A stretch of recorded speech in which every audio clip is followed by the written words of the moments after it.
It's Red Eye Radio. Gary McNamara and Eric Harley talk about everything from politics to social issues and news of the day. Whether you're up late or you're just starting your day, welcome to the show. From the Uniden America Studios, this is Red Eye Radio. Hello and welcome. He is Gary McNamara. I'm Eric Harley. This is the Thursday show. Are we going to do all over the place Thursday, Gary? How are you? Well, yeah, we may, because there's just so many stories. One of those days when I woke up yesterday, you know, and I'm sure you go through it too. You wake up, and I sleep twice a day, so this is probably like, I woke up early, but by the time I just looked at my phone, it was probably 10:30, and I looked at it and went, show's done. Yeah. I mean, there's like 10 stories out there immediately. It was just like, all right, this is getting to be easy. You know, we had talked yesterday and the day before that Pete Ducey is back from maternity leave, right? Mm-hmm, right. Yeah. And we said, the White House has to be scared. This happened yesterday.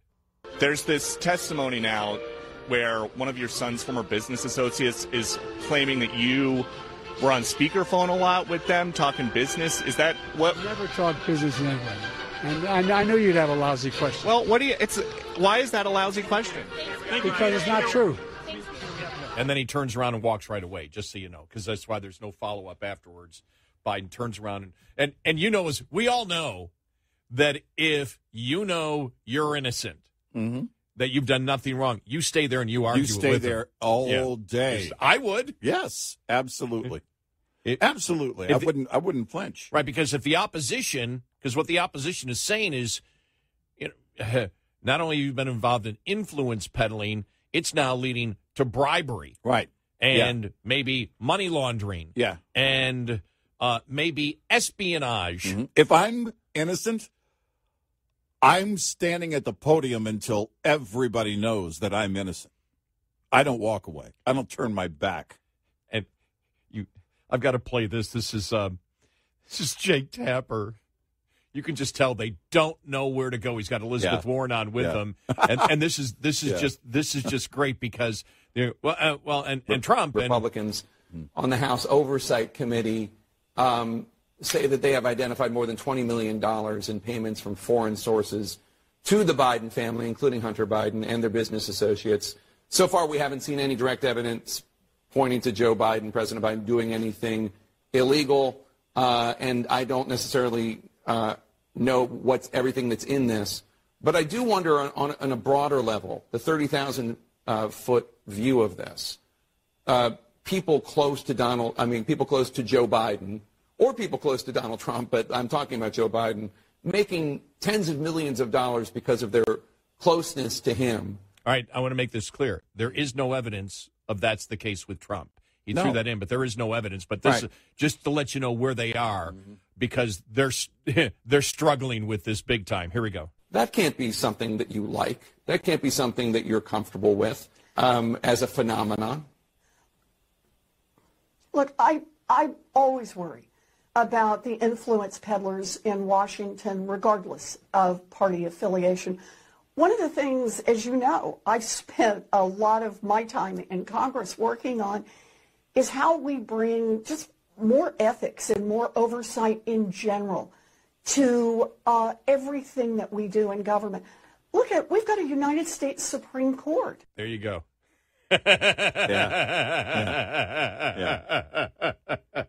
Talk about anything else, right? Exactly. You know at that point, because and you were telling me about a political article, and I was reading another article that was talking about a Democrat coming out and saying, well, there's no evidence that the direct payments went to Joe. I'm like, wow, that's how far the narrative has gone now. Because it doesn't have to go to Joe. That's the whole point. Right. And the fact that they would even say that and use that as a defense. When you look, so you're telling me everybody else in his family is guilty of taking money from foreign entities. Why? And why did they take it? Because that's and everybody. I mean, that's the blue whale pod in the living room that everybody knows, the American public knows. Yes. They know that, and the media's trying to. Here's the thing: everyone knows where this is leading, and the media is pretending they have no idea where this is leading. Yeah. And everyone knows. The polls show it. Right. And just reading here part of the New York Post editorial yesterday, the millions sure do add up when you're a Biden, and not because you have any particular business skills. Newly revealed bank records show Joe Biden's family and allies hauled in a jaw-dropping $20 million from foreign sources, some of who personally dined with the president himself in Washington.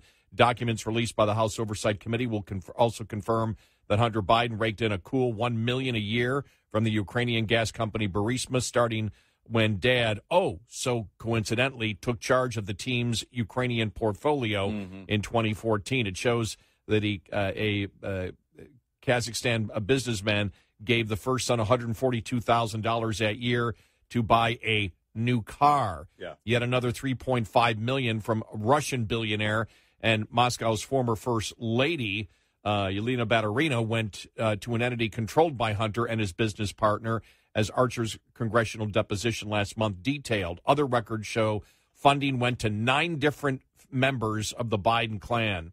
Why are all these foreigners paying so much to the Bidens? The president defenders, like the Washington Post Philip Bump, claim there's still no smoking gun proof of an outright bribe. And besides, the money went to Hunter, not the president himself.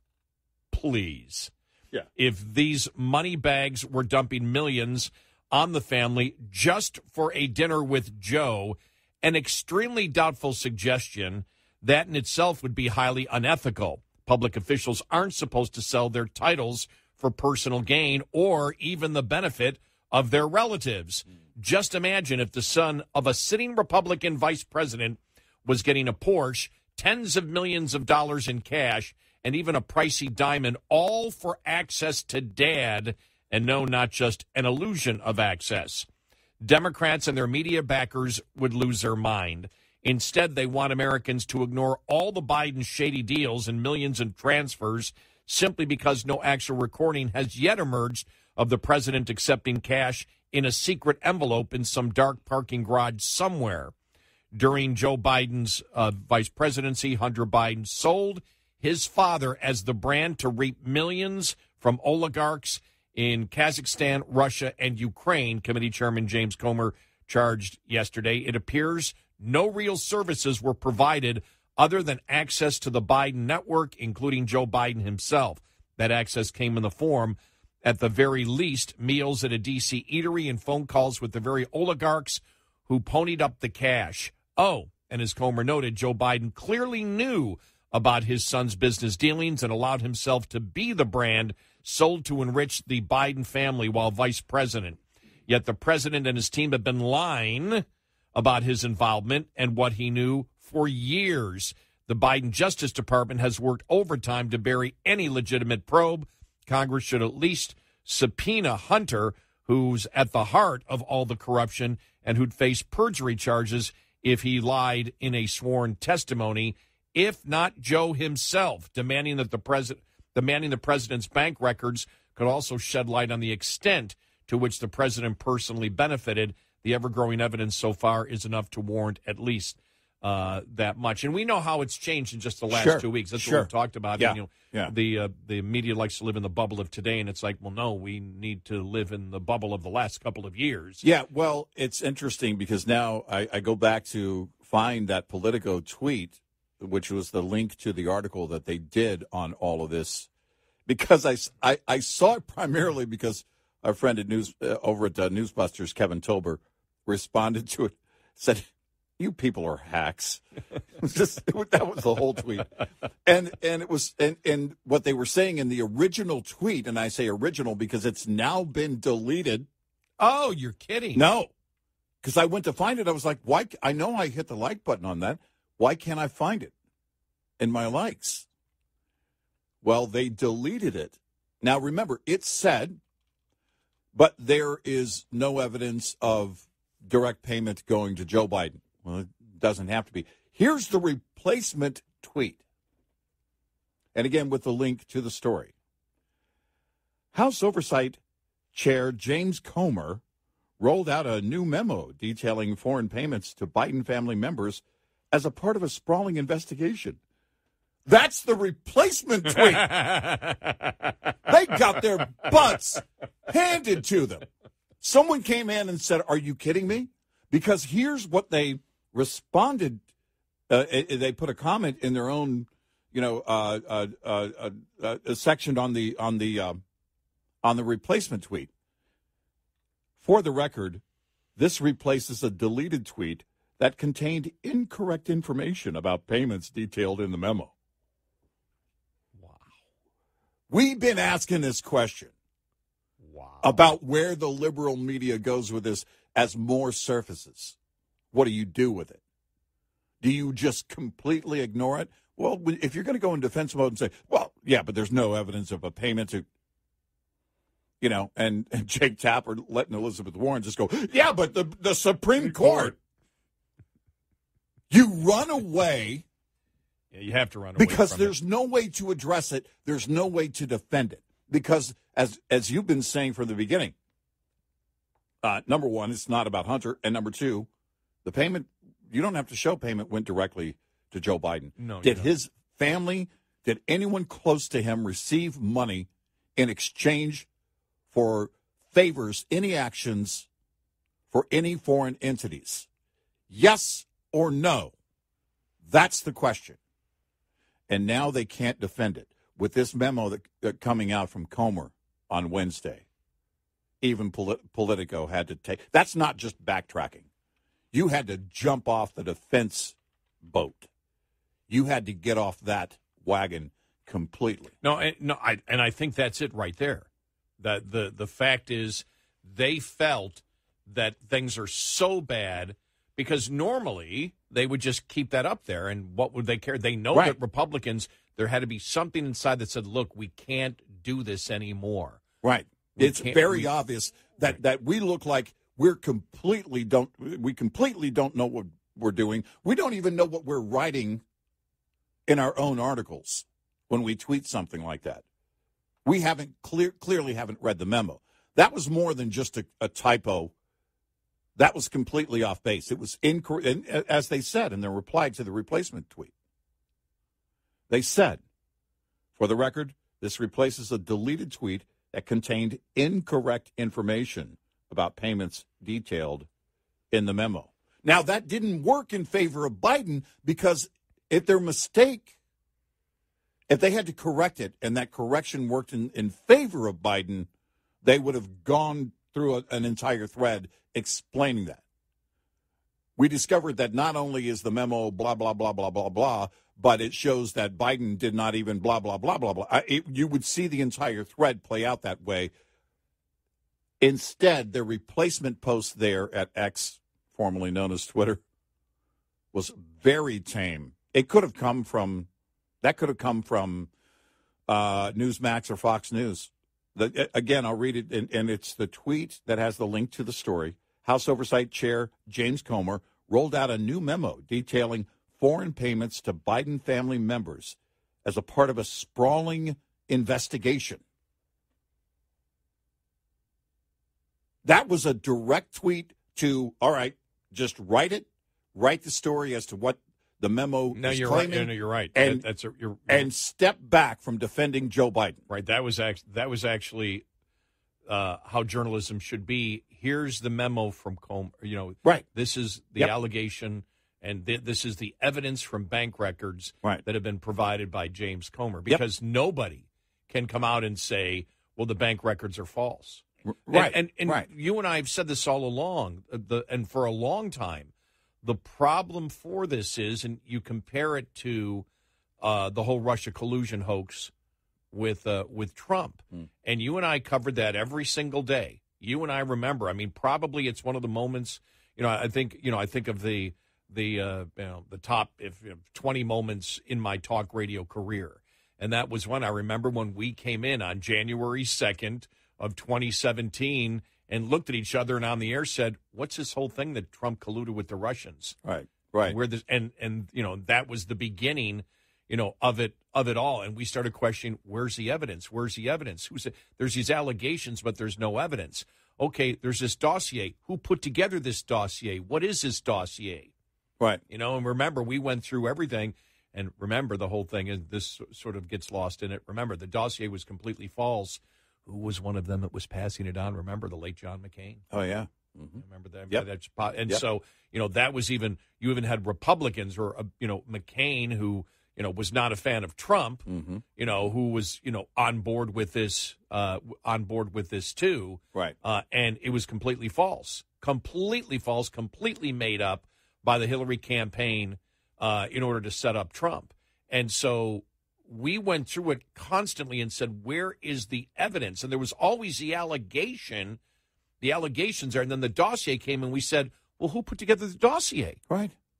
Who put this together? I mean, and so there were always questions. There really aren't a lot of questions here. There are no questions because the evidence comes from Hunter Biden's laptop. So it's in his own words. Yep. And in his own emails. Mm-hmm. Bank records. And in Joe Biden's own emails and Joe Biden's own voicemail. Right. To Hunter.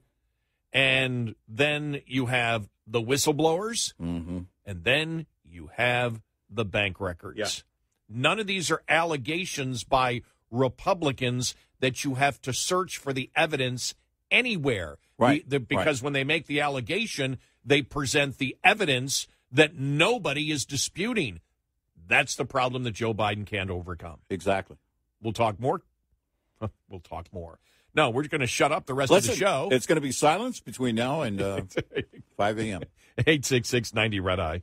This preventative maintenance tip is brought to you by Hot Shot Secret, the country's #1 fastest growing oil and additive company. If you've been driving a diesel any length of time, you know diesel fuel quality can be an issue. There are U.S. standards that diesel fuel is supposed to meet, like cetane number, lubricity, aka wear protection, deposit control. But oftentimes the fuel at the pump falls short. Let's highlight diesel fuel's cetane number. In most states, the minimum a cetane number can be is 40. Through years of testing, Hot Shot Secret has found the average cetane number across the nation is between 42 to 45. And most modern engines are built in tune to operate best with a cetane number closer to 50. This is why a premium additive is needed to keep cetane numbers up, to keep the engine operating at its best while helping with fuel economy and DPF regeneration cycles. Add Hot Shot Secret Everyday Diesel Treatment, a 6-in-1 fuel booster at every fill-up to keep cetane numbers in a premium range while also protecting your fuel system. Learn more about the science behind diesel fuel and Hot Shot Secret's Everyday Diesel Treatment at hotshotsecret.com. This report is brought to you by Shell Rotella. Shell Rotella, with advanced synthetic technology, is designed to help keep your rig running with more mileage and less maintenance. Lines open for your calls. 866-90 Red Eye on Red Eye Radio.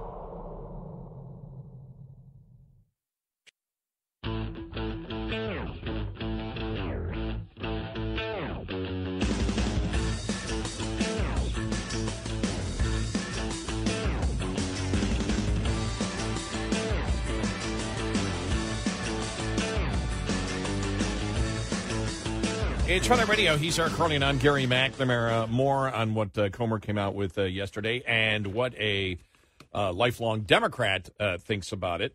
We'll get to that. Trump announces that he will not sign the GOP's 2024 nominee support pledge. DeSantis is signing it, and so you've got DeSantis and Ramaswamy. That's it right now. Well, here's the thing. So we have a debate. If you want to be, if you believe you need to be on the debate stage, sign it. Because there's nothing holding you to it next summer. Right. Nothing. The GOP can eat it. Oh, well, I changed my mind. Sorry, that happens. Yeah, no, I meant it when I gave you the pledge. So stupid. And just a great, great article written by a liberal about trigger warnings. Oh, it's beautiful. Just beautiful.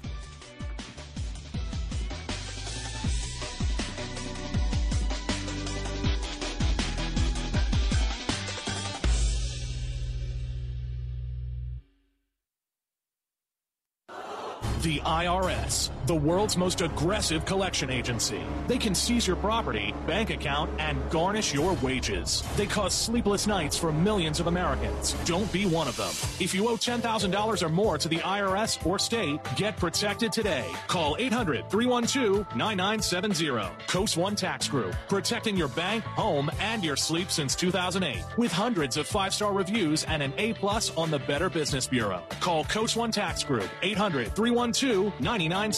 Stanley from New York owed $93,000. The IRS placed a levy on his bank account. Coast One released the levy and settled with the IRS for $2,000. Mark in Michigan owed $225,000. After Coast One stepped in, Mark walked away paying less than $1,500. Call Coast One now. A 10-minute call can save you up to 93% on your back taxes. Get your fresh start today. That's 800-312-9970.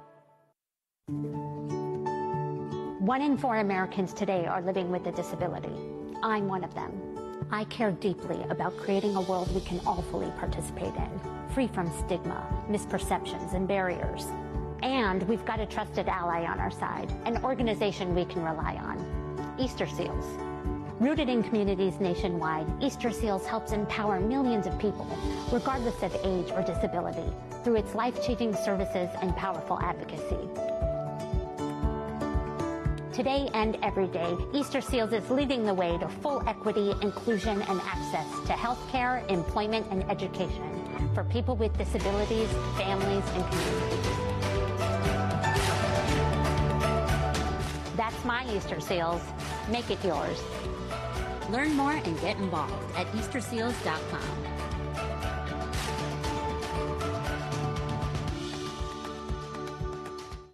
Individuals and businesses with tax problems, listen carefully. Do you feel like you're losing control of your finances? If you owe over $10,000 in back taxes or have unfiled tax returns, we can help you take back control. The IRS is the largest and most aggressive collection agency in the world, and they can seize your bank accounts, garnish your paycheck, close your business, and file criminal charges. Take control of your tax problem now by calling the experts at U.S. Tax Shield and take advantage of the Fresh Start program and new laws that may allow us to negotiate a settlement for the lowest amount possible. Our team of tax attorneys and enrolled agents can stop collections and get you protected so you can take control of your financial future. U.S. Tax Shield offers a price protection guaranteed quote to get you protected today. U.S. Tax Shield is A+ rated with the Better Business Bureau, so call now. 800-785-9132. That's 800-785-9132. U.S. Tax Shield. 800-785-9132. Get 15% off your stay at Motel 6 using the promo code CP Red Eye. Motel 6 will leave the light on for truckers.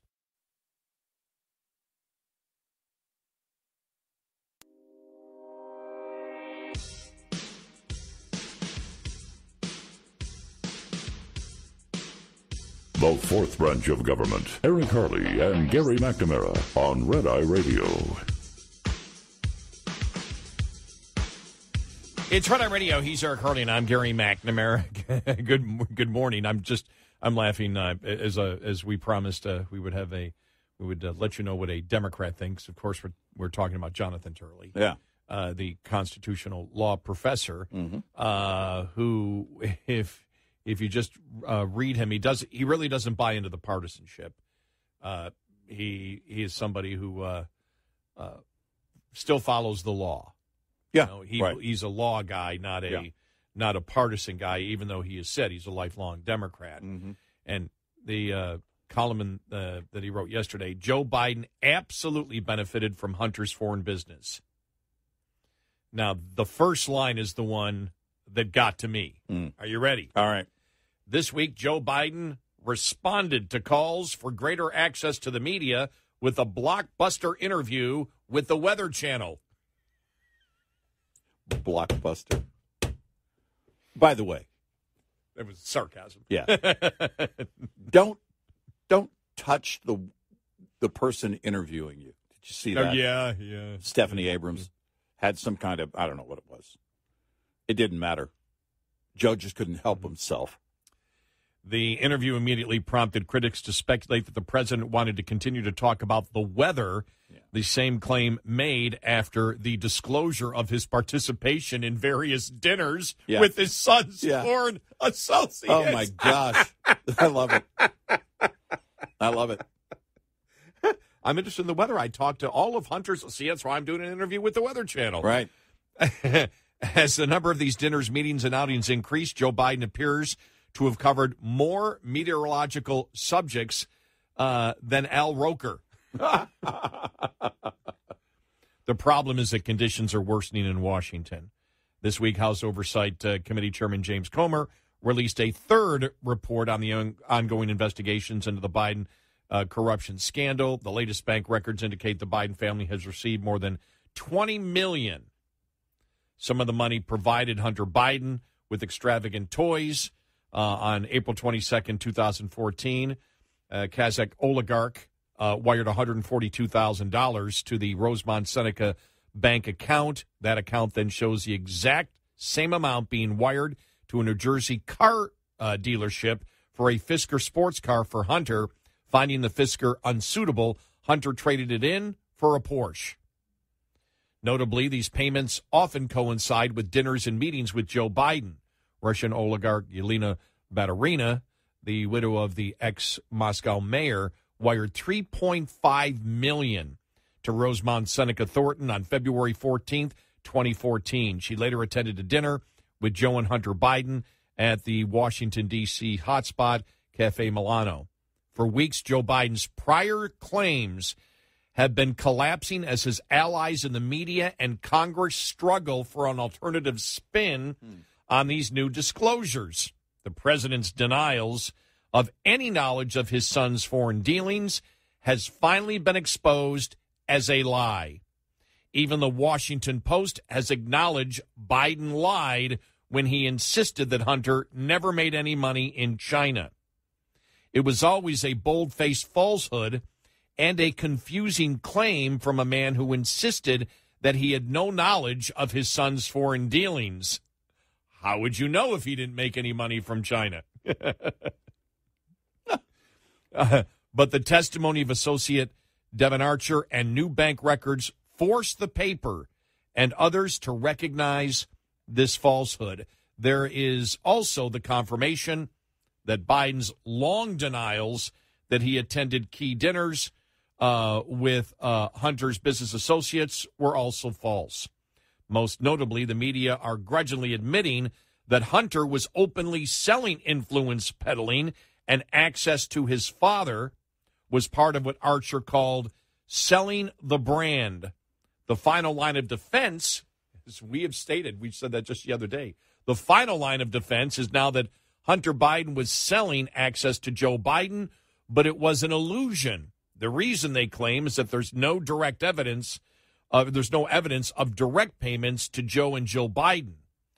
There is, of course, nothing illusionary about tens of millions moving to Hunter and family members, but political spins are often built on illusions. The latest is that Joe Biden only benefits from these payments if they were directly deposited to his accounts. For a family that Hunter explained was the best at this type of dealing, it is absurd to expect a deposit slip from a corrupt Ukrainian official to the account of Joe and Jill Biden, one of the most vulnerable accounts in the world to review and monitoring. These claims, moreover, ignore emails discussing the Hunter and his father's use of joint accounts to pay for expenses, including how one account was used to pay Joe's taxes. There is also Hunter's complaint that he was using half of his earnings to support his father. Indeed, one trusted FBI informant said that in planning a bribe, one foreign figure was told to avoid direct payments to Joe Biden. Today, that is as amateurish as an envelope of cash, and the Bidens have been in the business of influence peddling for decades. Responding to the new evidence, Washington Post columnist Phil Bump led the charge in asking, where's the bribe? In other words, as long as Hunter got the luxury car, Joe didn't benefit or receive a bribe. Notably, Bump did not have the same high standards when he pushed the false claim over a photo op in Lafayette Park and later refused to concede with the rest of the media on the lack of Russian collusion with Donald Trump.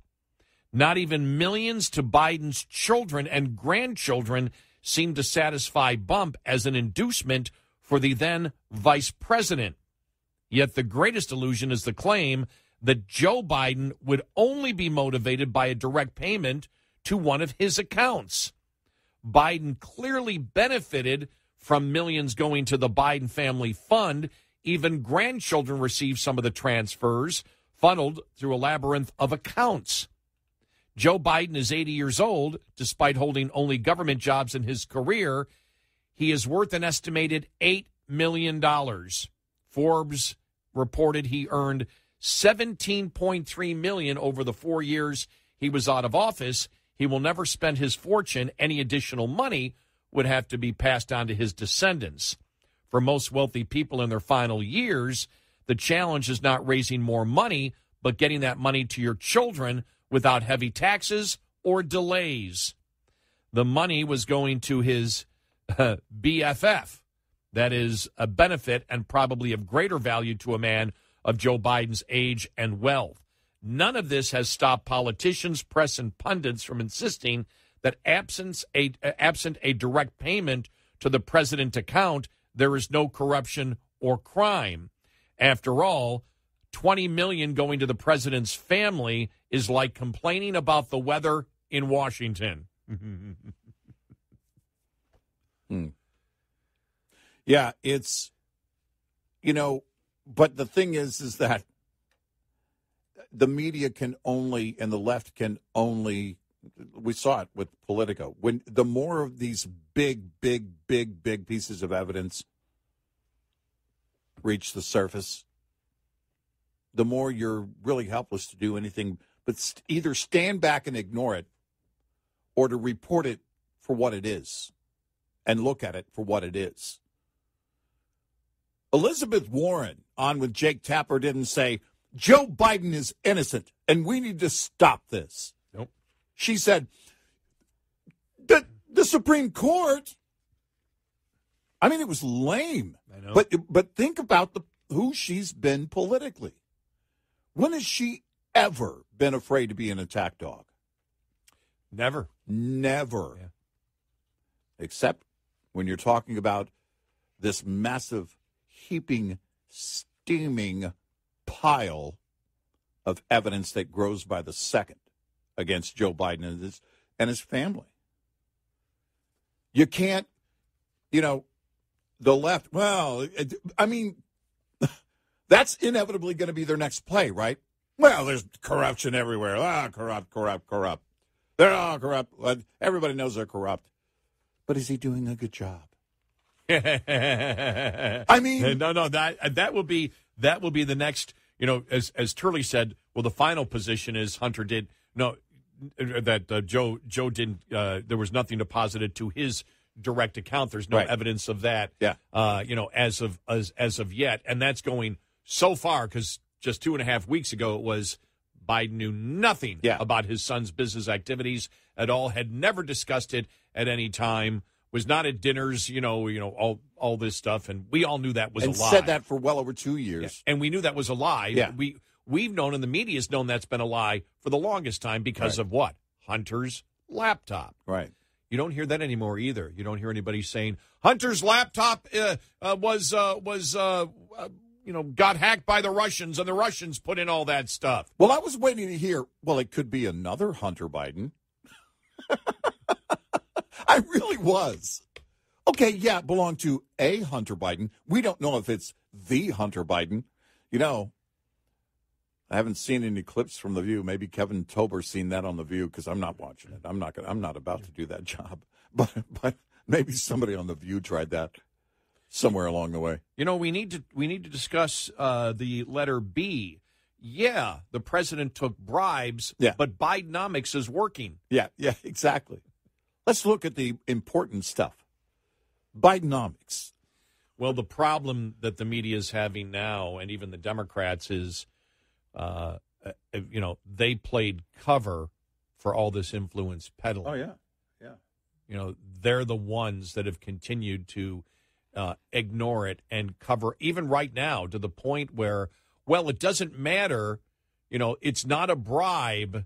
You know, for example, if I take a bribe, but I give all the money to my family, well, then that's not a bribe, because a bribe is only when I benefit myself with the direct cash. Well, of course, that's ridiculous. Mm-hmm. But that's now the fallback position.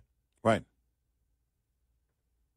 Yep. Because they're not saying yesterday, they weren't saying yesterday that, well, yeah, it was influence peddling, but there's nothing wrong with it. They were clearly saying there's something wrong with it, and implying by not talking about it that it was influence peddling. Their argument was Biden, there's no direct money into Biden's personal account that has been proven as at this particular point. So what they're implying is the fallback position is, yeah, he took a bribe, but it's not a bribe if his family benefited and he didn't. Right. Well, of course it is. Of course it is. And you know it. Then the joint account with the taxes and the home improvements and things like that. Yeah. I mean, they weren't saying, well, Donald Trump Jr. had a meeting at Trump Tower, but Donald Trump didn't. Right, exact. Right? I like that comparison. Yeah. Oh, that's a good one. You know, this is how insane it's gotten, and it's also how big it's gotten based on real evidence, as you mentioned. These are documents, official documents. It's Hunter's laptop. It's bank documents. It's insiders that were working on these cases who are now whistleblowers. It's the FD 1023 that for a few seconds at the FBI, according to the FBI director, didn't even exist. Oh, we've seen it. Oh, wait, that FD 1023? Yeah, it exists. It's all of these things. Think about during the Russian hoax. What did you see? Nothing. Who of anybody doing the work did you hear from? Nobody. You didn't even learn who Sussman was for 2 or 3 years. Yeah. I mean, all the players in it, nobody was hearing from. Right. No one. They were making it up as they went along. It was a Clinton machine. Nothing more, nothing less. 866-90-RED-EYE. Get in touch with Red Eye Radio, toll free at 866-90-RED-EYE.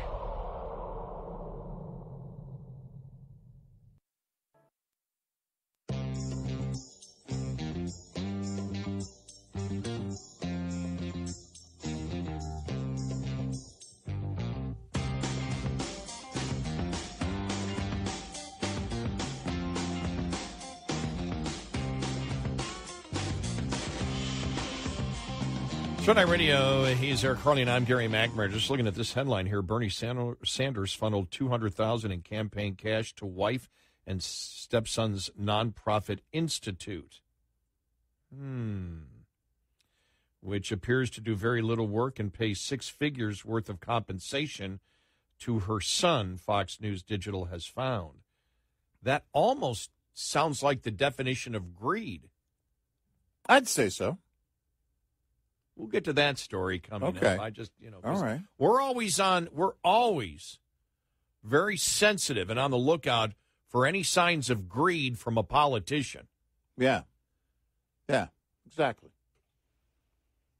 Was the son an addict? Did he have any issues going on there? Or, I mean, just trying to find similarities. There seems to be maybe a pattern. I don't know.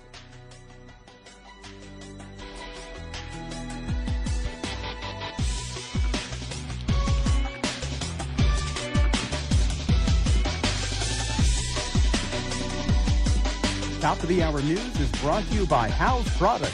Visit houseproducts.com. This is Red Eye Radio on Westwood One.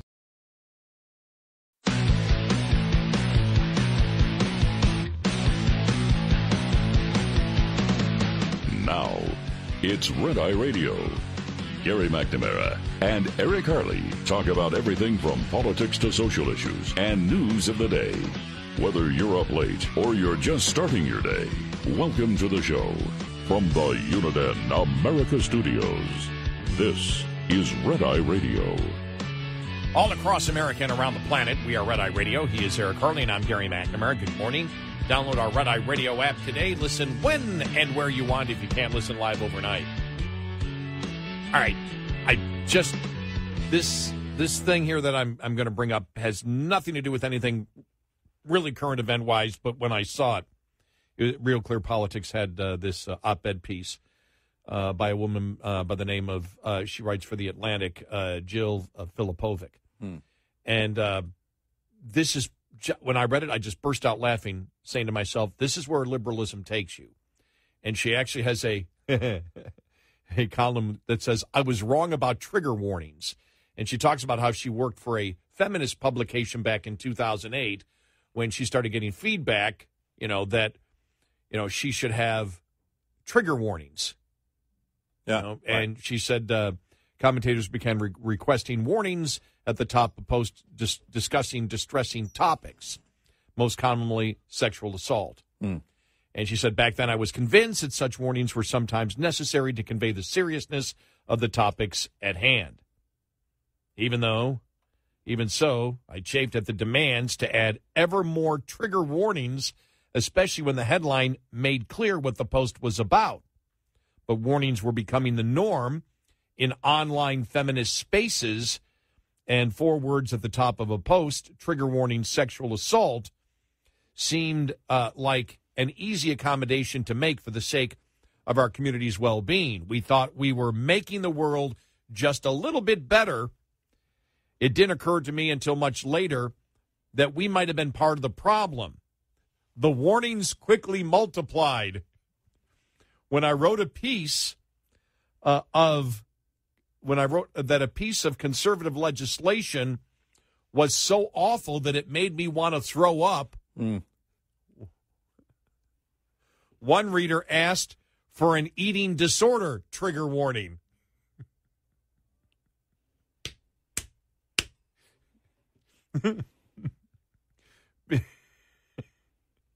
When I posted a link to a funny BuzzFeed photo compilation, another reader said it needed a trigger warning because the pictures of cats attacking dogs look like domestic violence. Sometimes I rolled my eyes. Sometimes I responded telling people to get a grip. Still, I told myself that the general principle, warning people before presenting material that might upset them, was a good one. And then she just continues, to go on and on that by 2013, Slate declared it the year of the trigger warning. Yeah. Oh. Now, there are things in the media, like there are shots from, the videos that come from security cameras that show very violent acts between humans, and those things likely should have some kind of warning, give you a heads up. Hey, you're about to see something real. It's not edited or whatever. But when you get into the weeds on anything and everything, essentially could be a trigger for any given person, well, there's really no way to cover your bases on that. There just isn't. Everything you post, you should say, this may or may not trigger something or someone. So trigger warnings were only one part of a larger shift. Complaints quickly entered the wider culture and were applied to toxic workplaces, problematic colleagues. Students decried the potential trauma caused by ideas and objected to the presence of some speakers and works of art. That reminds me of a story. Did I save it from yesterday? That said that asking people to come back to work if they've been at home from COVID is racist. Yeah, right.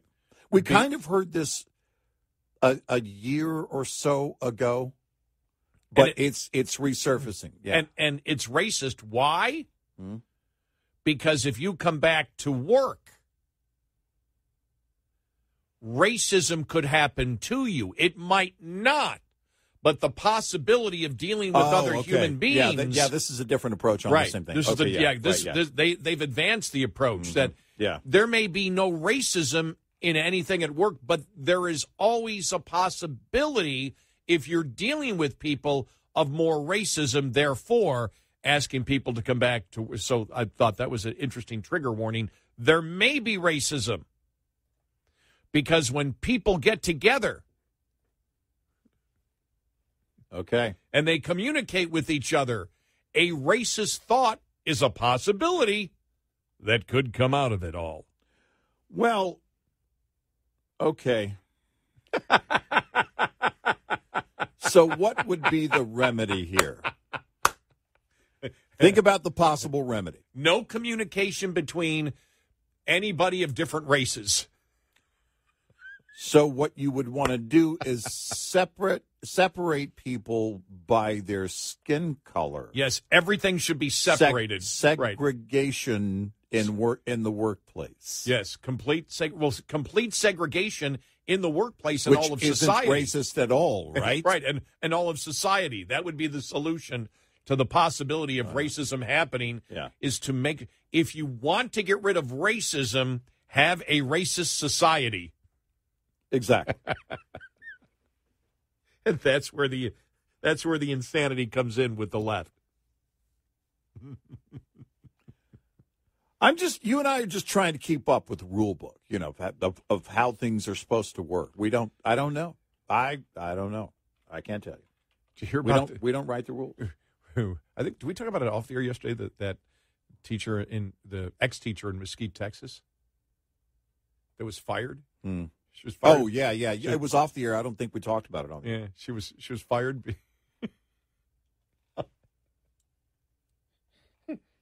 She was fired for basically she's black, but making racist comments.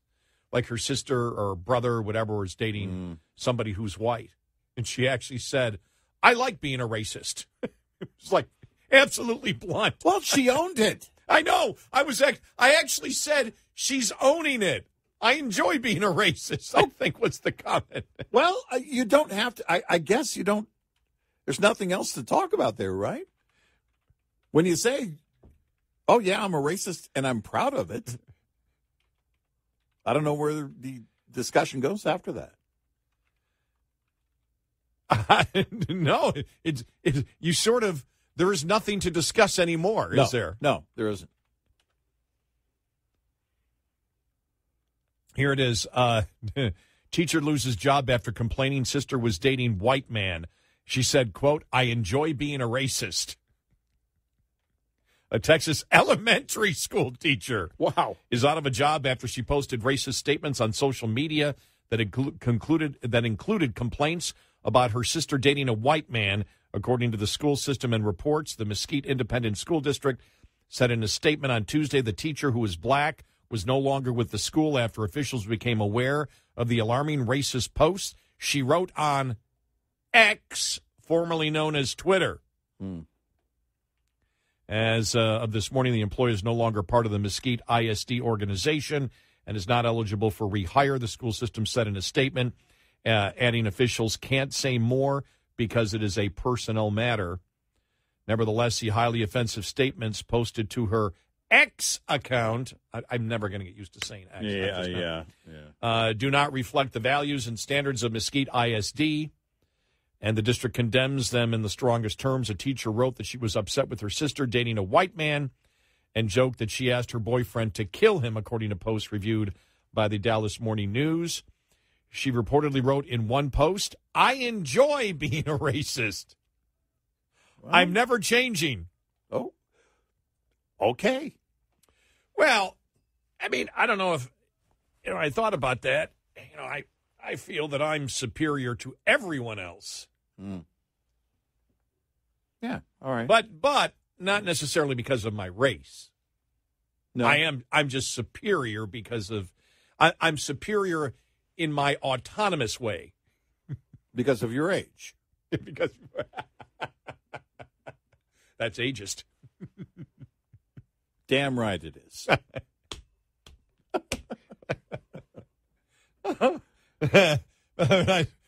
But when I read that yesterday, I probably laughed for about 15 minutes. Yeah. It's like, and I thought the same thing that we just had a quick discussion on it. But when you said, "Oh, okay, she owns it," well, I mean, I don't. There's not much more you can. It's not a good thing, but I don't know where else to go with the discussion. She proudly owns it. She's proud of being a racist. Right. There are those individuals out there that I guess are proud of being a racist. I don't have anything else to discuss. I just, I don't, there's nowhere else to go. Well, I mean, I don't want to say I give her credit because then I'll end up with the same criticism of DeSantis.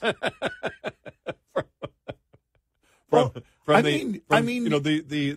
whole benefit thing that was written in there, but it sounds like. Can you imagine a candidate for president? Well, many people have, and it's always many people, right? Many people, some people. There are those who call you a racist. Oh yeah, I'm a racist. I'm proud of being a racist.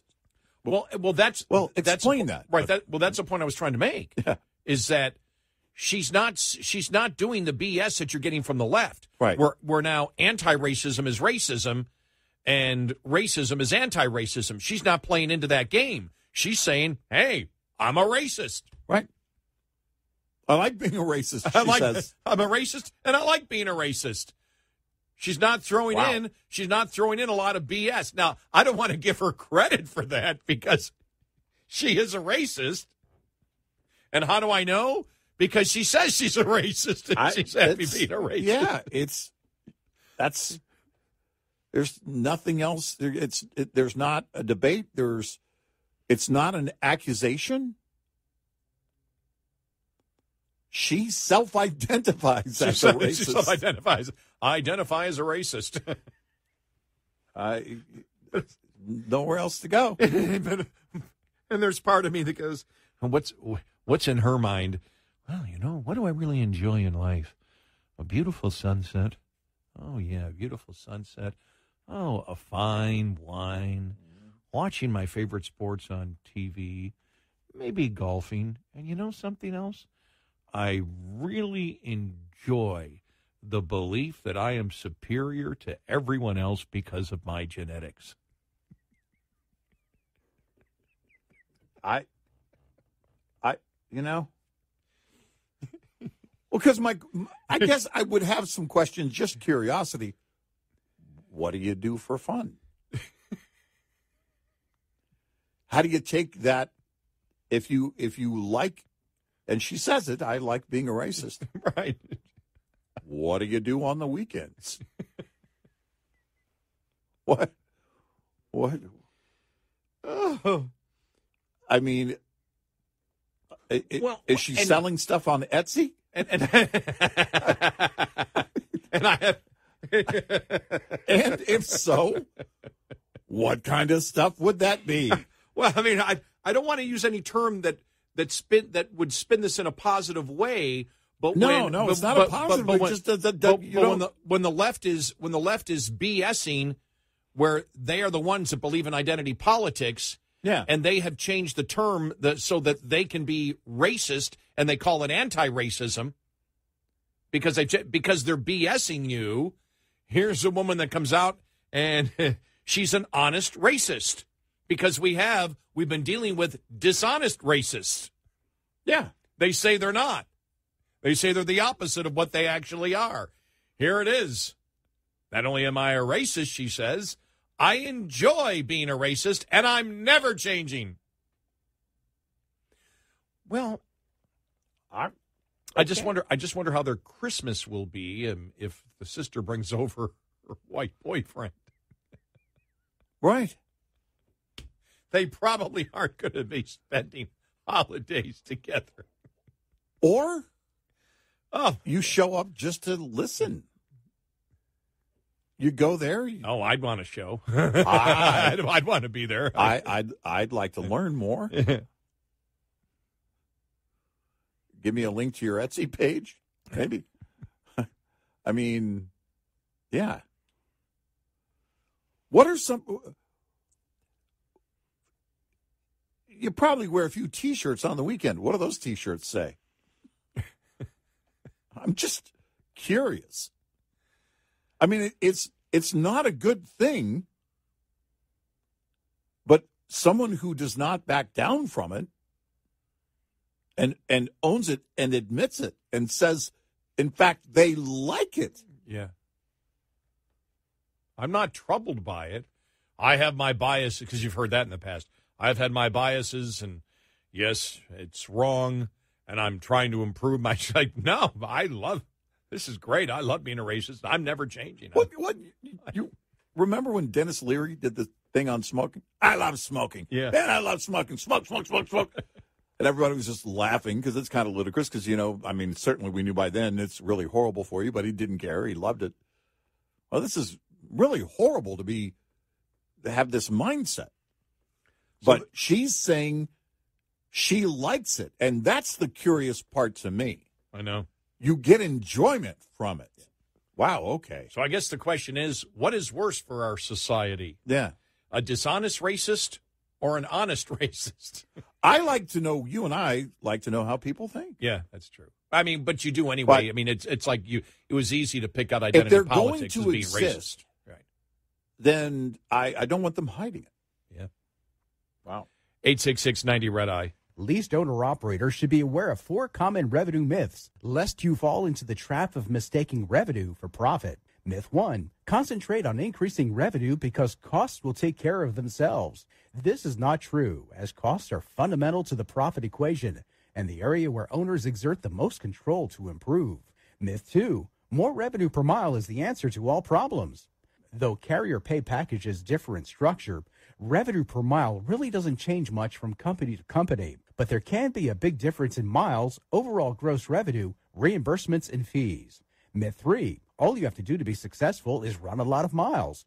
In reality, revenue is only half of the profit equation. Costs are the other half. It's possible to generate a lot of revenue, yet spend $1.10 to make every dollar. Myth 4, you can tell how well you're doing by the size of your settlement check. The settlement check is only a part of the success picture. Miles driven, loads hauled, conditions, mechanical problems, time off, and especially costs all have to be considered. Owner-Operator Business 101 is provided by Shell Rotella with advanced synthetic technology. For more information, go to overdriveonline.com to the Overdrive's Partners in Business section of the website for more detail on Business 101 and many other topics. We'll be right back with more Red Eye Radio with Eric Harley and Gary McNamara.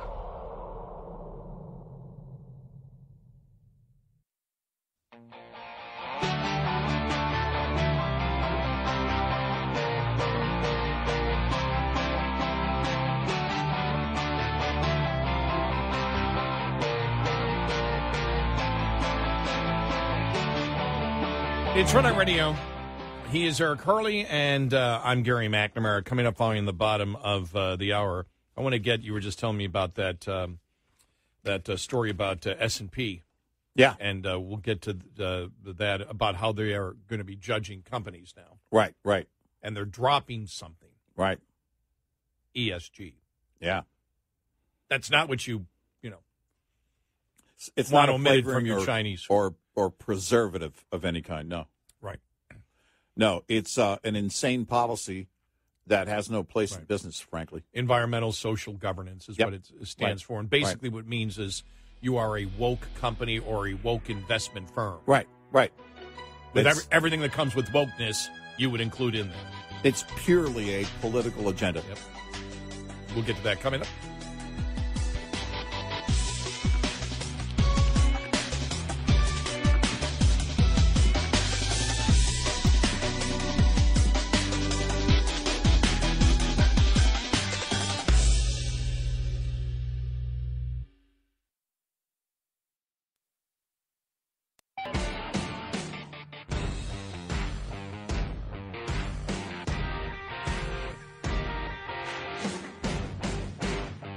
You're listening to Red Eye Radio from the Uniden America Studios.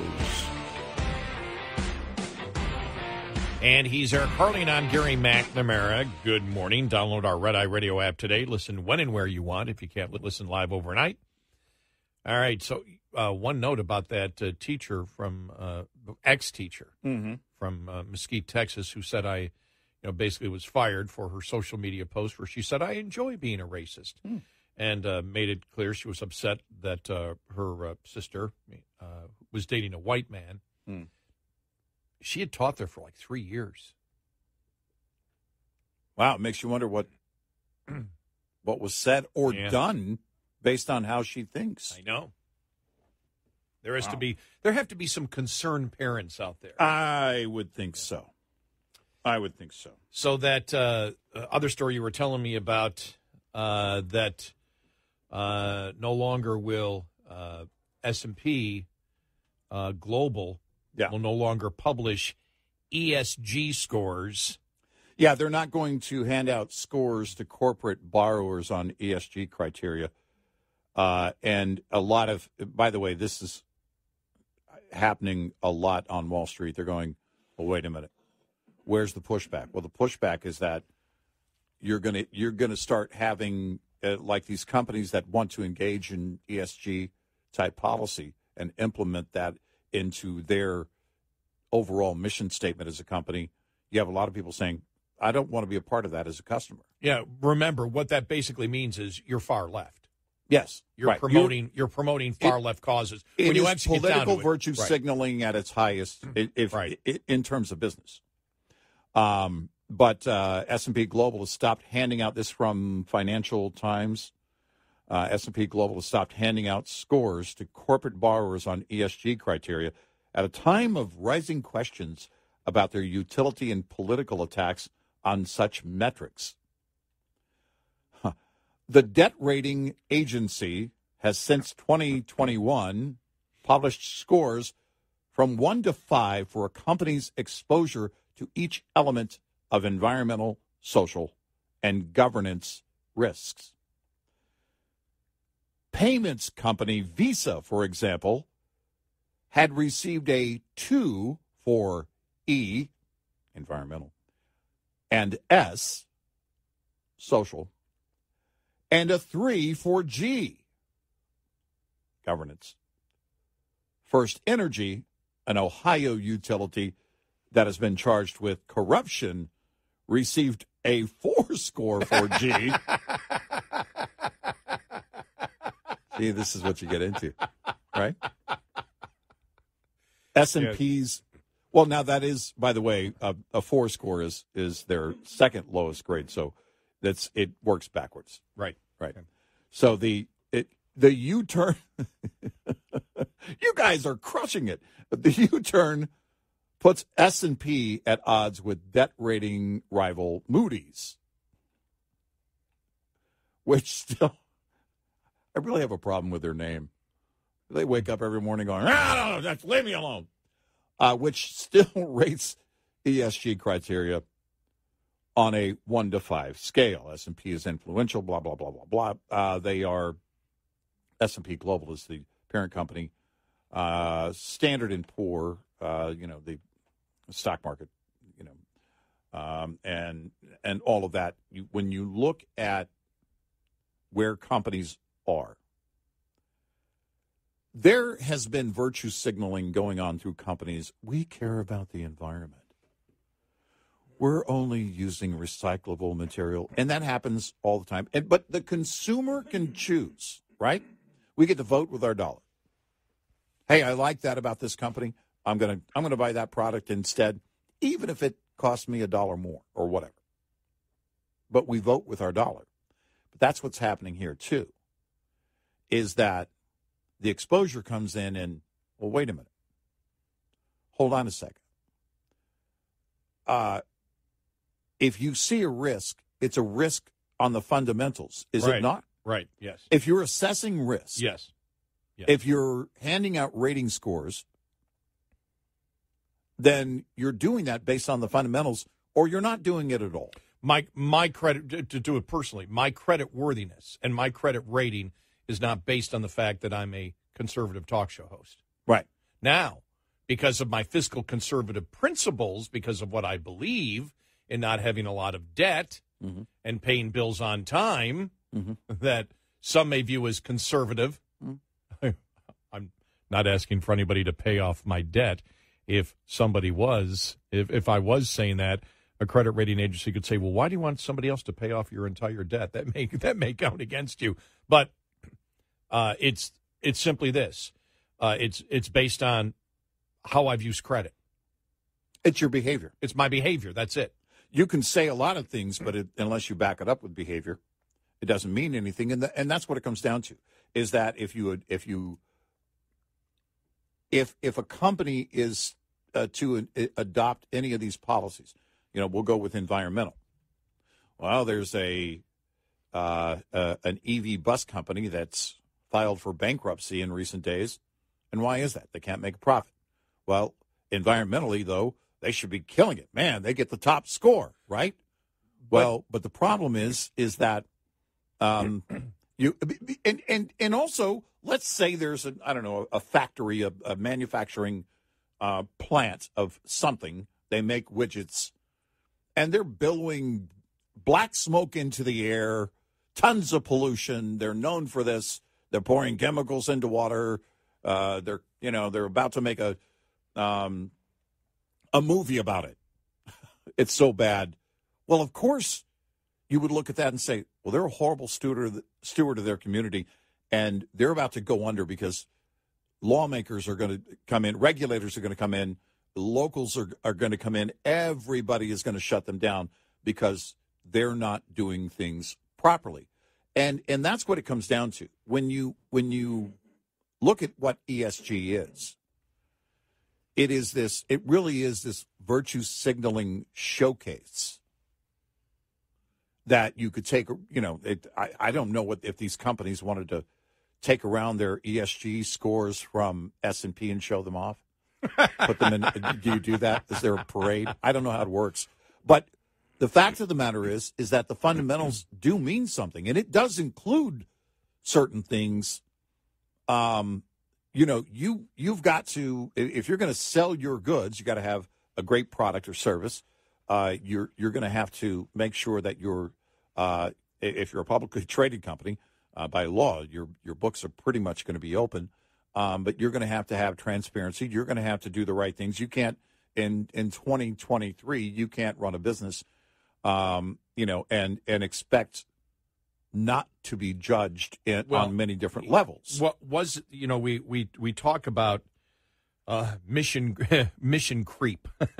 Yeah. And when you look, for example, we just did the story of the liberal writer who talked about trigger warnings, how it was done for this, and then eventually it became completely insane about what trigger warnings, people want, the feminist wanted in the articles that she wrote. The same here. Now, what they're saying is the ESG scores were published along with the credit ratings. So the credit ratings, would be there, which would be on the fundamentals, and the ESG scores next to it. Your first question would be, and investors are confused, why are you putting this in there, and how does this relate to the credit rating? Exactly. And so if you, I think the next step would have been, okay, you're separating it. It needs to be put in part of the actual credit rating. And at that point, if you went to that point, which I believe the left would, you're talking fraud.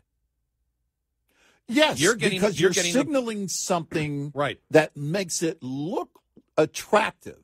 Right?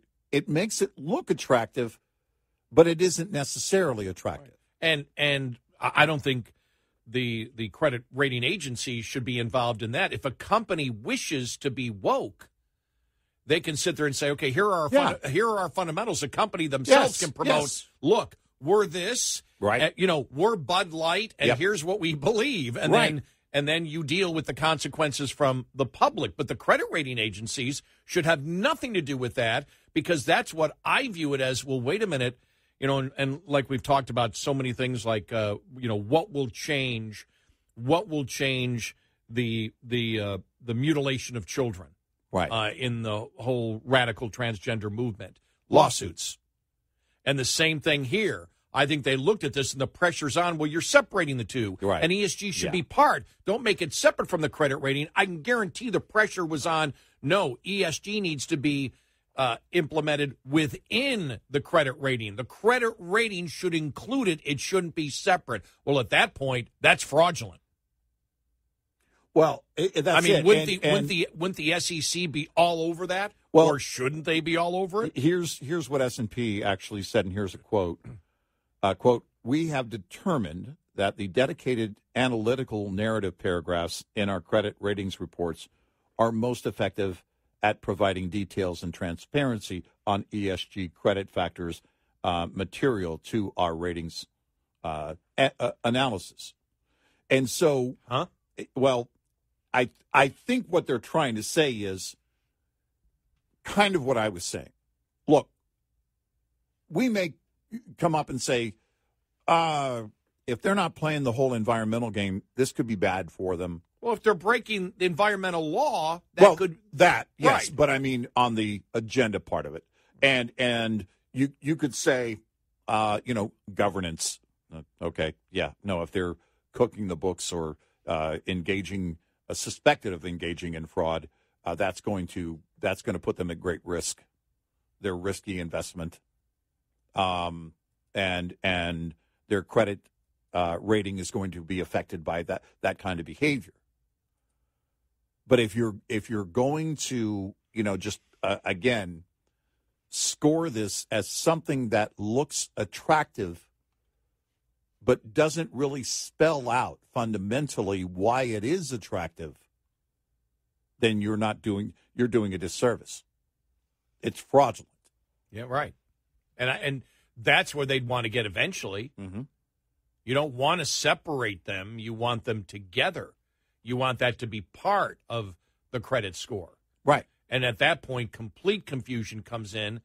Look, we've seen the liberal unions that get upset when the wokeness comes into oil companies, well, we're going to focus now more on this, and they scream, what are you talking about? These are our pensions here that we're talking about.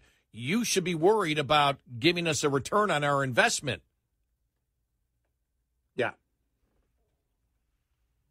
Well, and, you have a lot of liberals that are saying, well, this is really about Republicans attacking the whole ESG thing, because you've had a number of attorneys general, by the way, who announced that they were looking into, these are state attorneys general, right, that are looking into this practice because they're likely concerned about ultimately how it displays someone's credit rating or affects the credit rating, what you're saying about it. Because if you're going to be in the credit rating business, and they're at the top, then you're going to have to do it. It's going to have to be a transparent process where you look at it and say, we believe, based on our standards and these elements or behaviors or the culture of the company or whatever it might be, these are all affecting this score, and this has this much weight in the score. This part of it has this much weight in the score, and ultimately that's how we came to this conclusion. Then you're being transparent about your process. Right.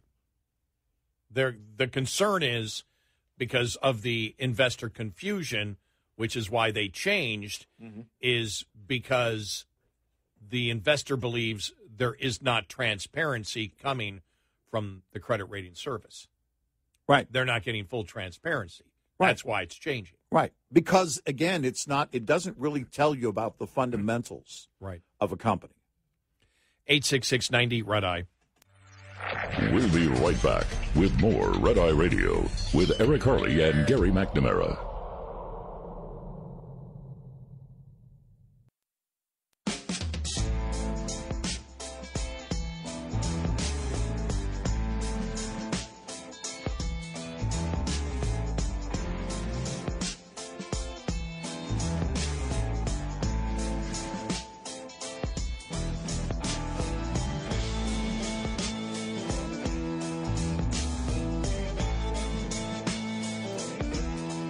It's Red Eye Radio. He is Eric Harley, and I'm Gary McNamara. 866-90 Red Eye if you want to get in. So that's actually a big story.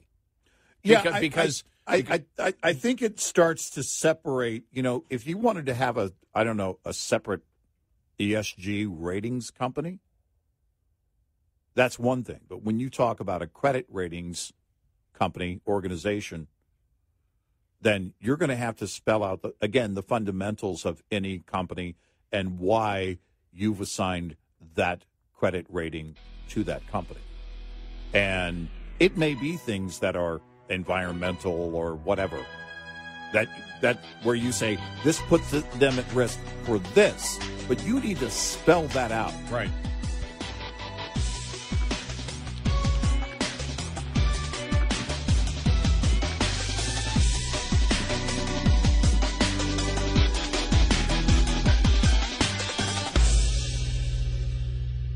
This is Red Eye Radio on Westwood One.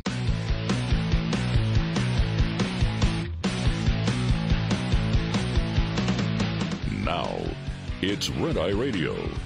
Gary McNamara and Eric Harley talk about everything from politics to social issues and news of the day.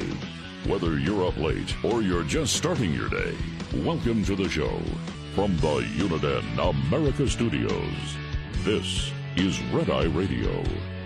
All across America and around the planet, we are Red Eye Radio. He is Eric Harley, and I'm Gary McNamara. Good morning. All right. I got another chuckle at this story. Okay. Over the last couple of days, we haven't brought it up because it's more of the Hollywood stuff, but it does have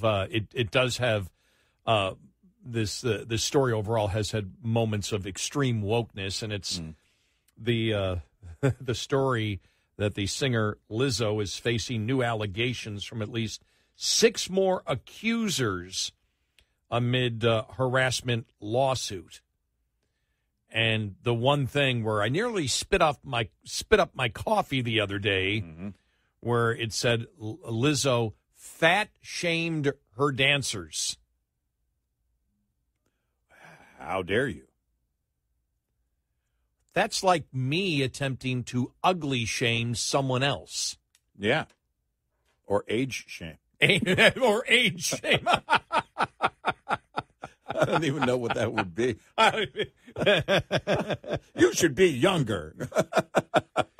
No, you know. I don't even know. No, you know what it is for me. Go lose some years, would you? No, I told you what it is for me. What? I've got caught doing it, and it's come back and bit me.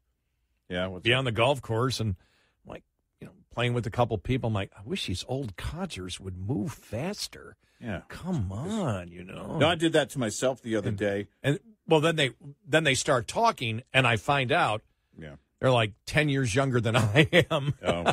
Oh. Yeah. That's where the age shaming comes back and hits you squarely right in the nose. The other day I was like this old guy, and he was walking up to my truck, and I'm like, oh man. I hope I can. He looks like he needs help. I hope I can help him some way. But he's approaching my truck, and I'm like, oh, he's reaching for the door. Oh, that's me. That's a reflection. Oh,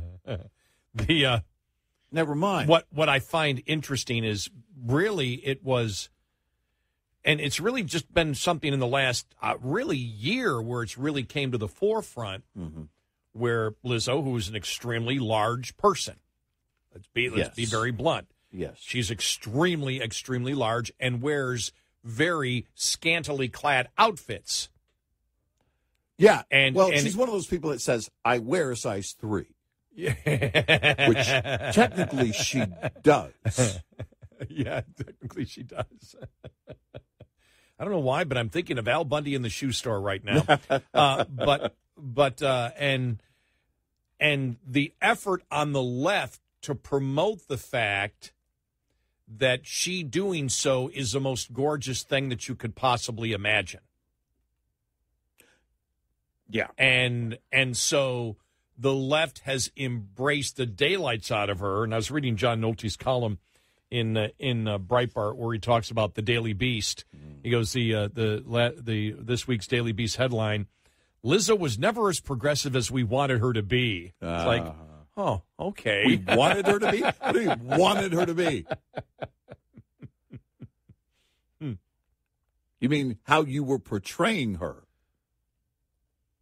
Yeah.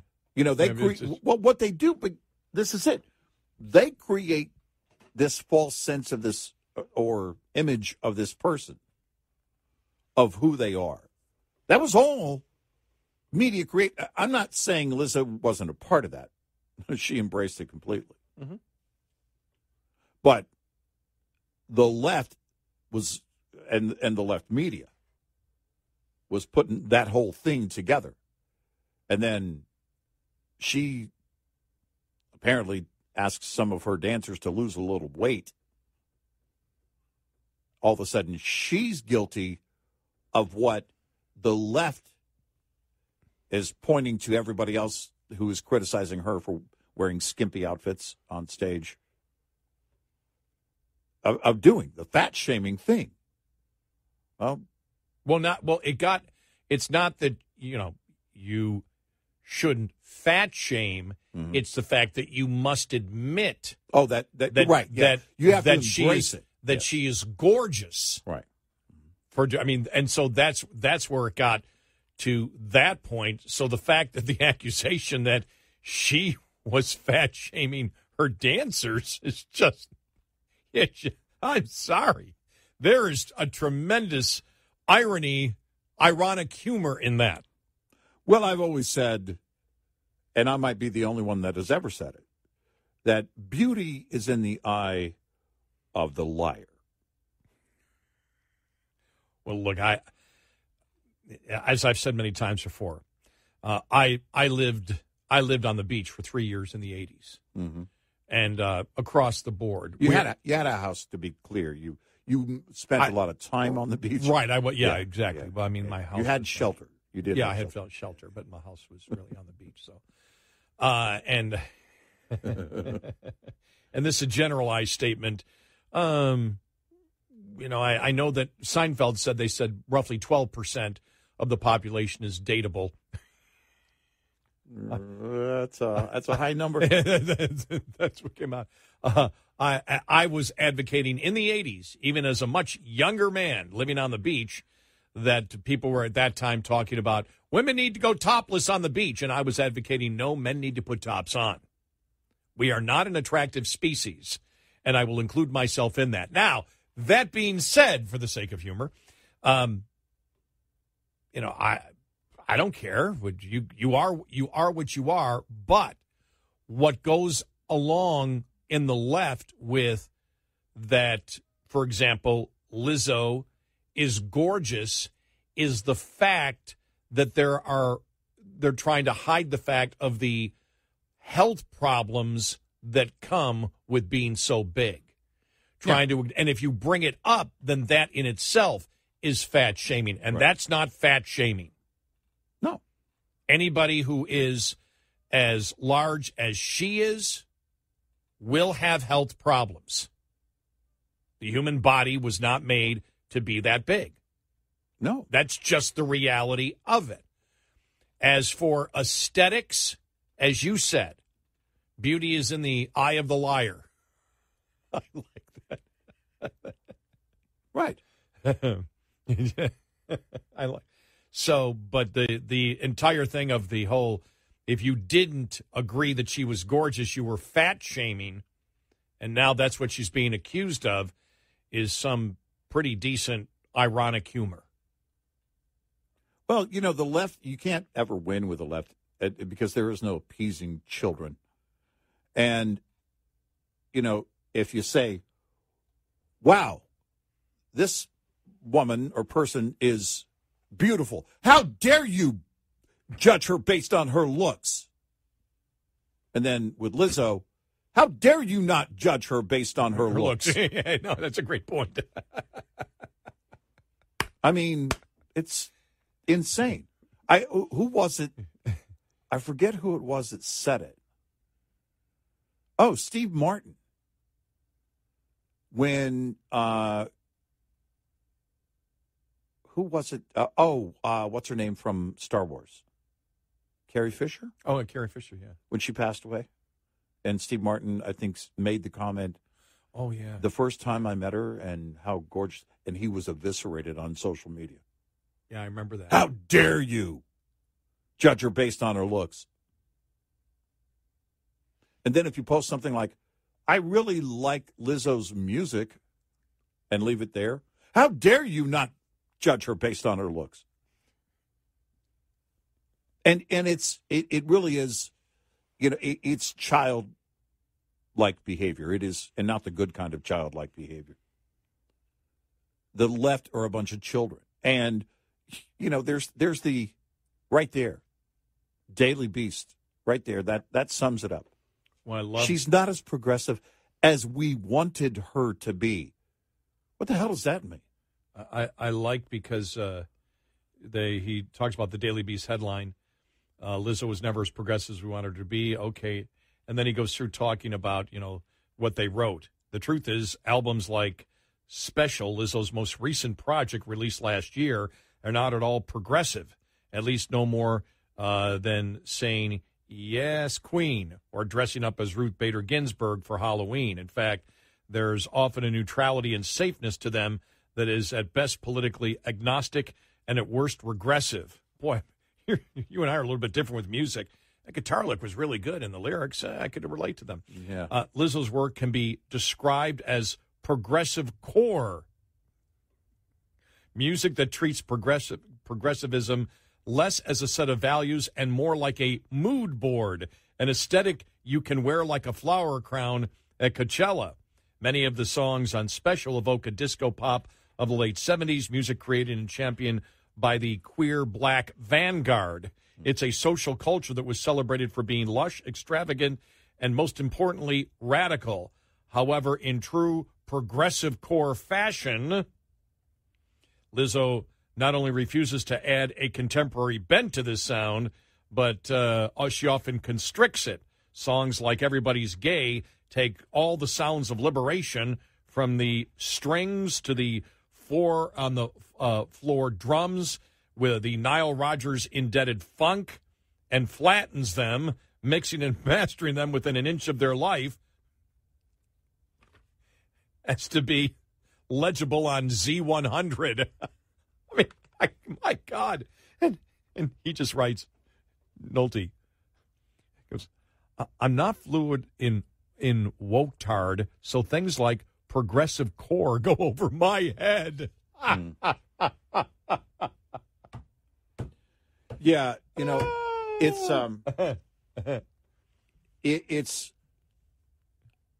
it's how they judge everything.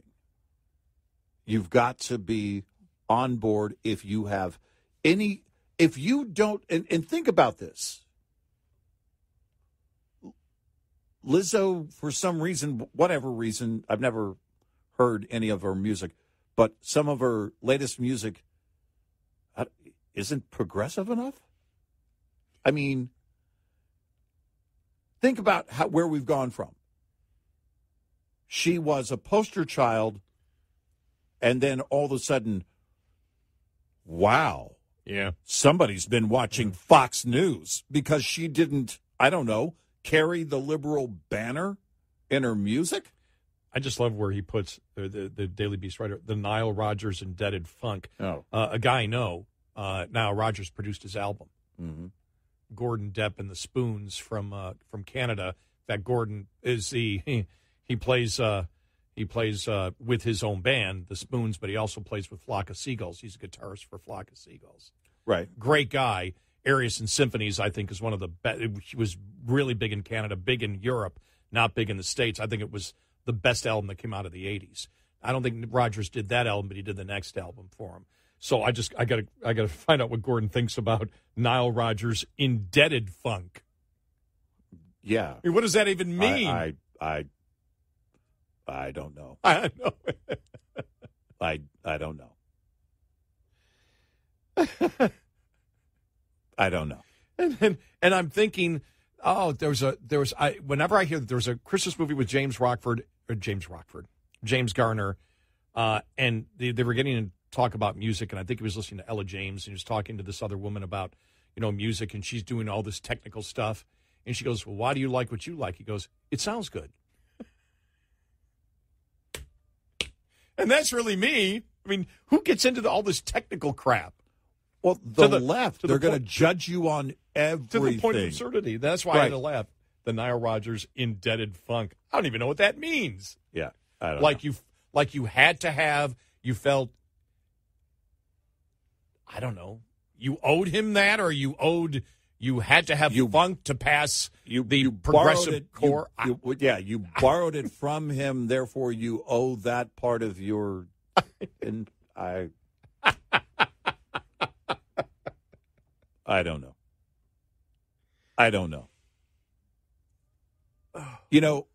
They really. What's interesting is that I go back to it. The left thought that they were controlling the conversation forever. They still control some. There are people out there that were very afraid to issue any dissent or even ask a question. That's dissent. And remember, silence is violence. But over the last few years, they've lost the complete clutch of the conversation that they thought they had forever.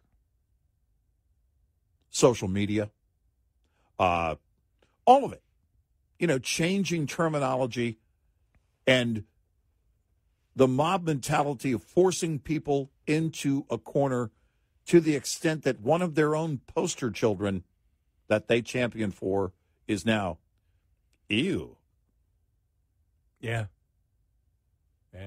It just that shows you that there was nothing in it to begin with. It's not real. It's sort of the same kind of thing. We talk about the whole Biden thing, for example. In the New York Times last week. Oh, everybody knew he was involved in his son's business stuff. Right. It's like, right. Oh, we all knew it. It's like from complete support to throw him under the bus, like that. That quickly. And I see the same thing with Lizzo here. Yeah, right. Just amazing. It really is. And then they just move on. It's the whole bubble of today. And we really never brought it up much, I don't think, on the show when, the whole, Lizzo thing, that when she would be on TV and then there'd be criticism. She's in such a, she's in a size 3 and you see lots of skin and she's a huge person. Mm-hmm. And it was like, how gorgeous she is, how gorgeous she is, how gorgeous she is. And there was some pushback to that saying, stop it. Yeah. And if you didn't say she was gorgeous, you were fat shaming. Right. And it's like, well, yeah, where's your Lizzo poster? You get to observe. If I see somebody, I will say this, if I see somebody who's huge, what's my first thought? I hope they get it under control and lose some weight because they're going to have health problems. Yeah, I hope they're healthy. And that would be called fat shaming. That actually is fat shaming to the left today by saying that. Mm-hmm. Well, no, there's no research. Yeah, there's a ton of research that if you're that big, yeah, it's going to affect your health. That's my thoughts. Right. It's often an indication of poor health. Yeah. 866-90 Red Eye. Lines open for your calls. 866-90 Red Eye on Red Eye Radio.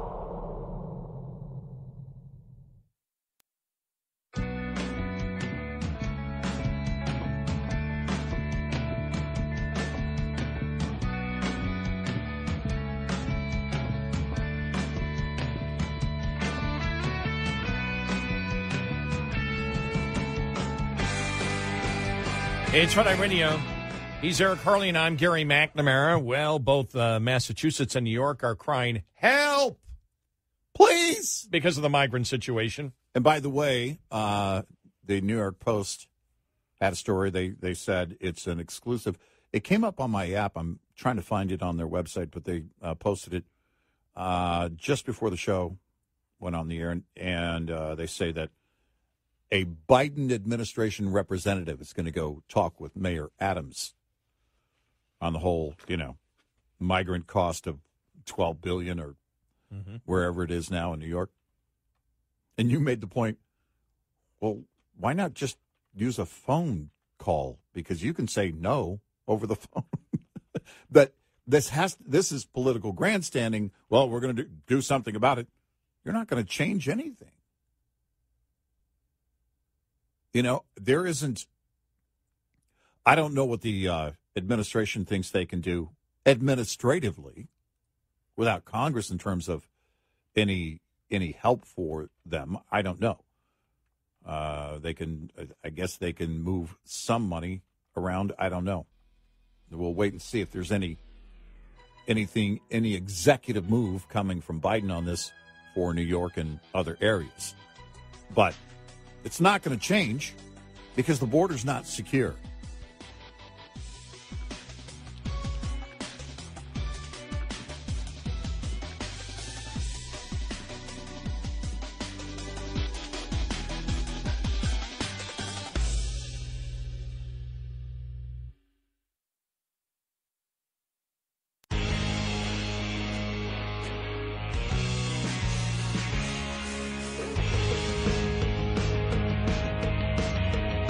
So good, you know you want to listen again with our podcast, available on our app and at RedEyeRadioShow.com.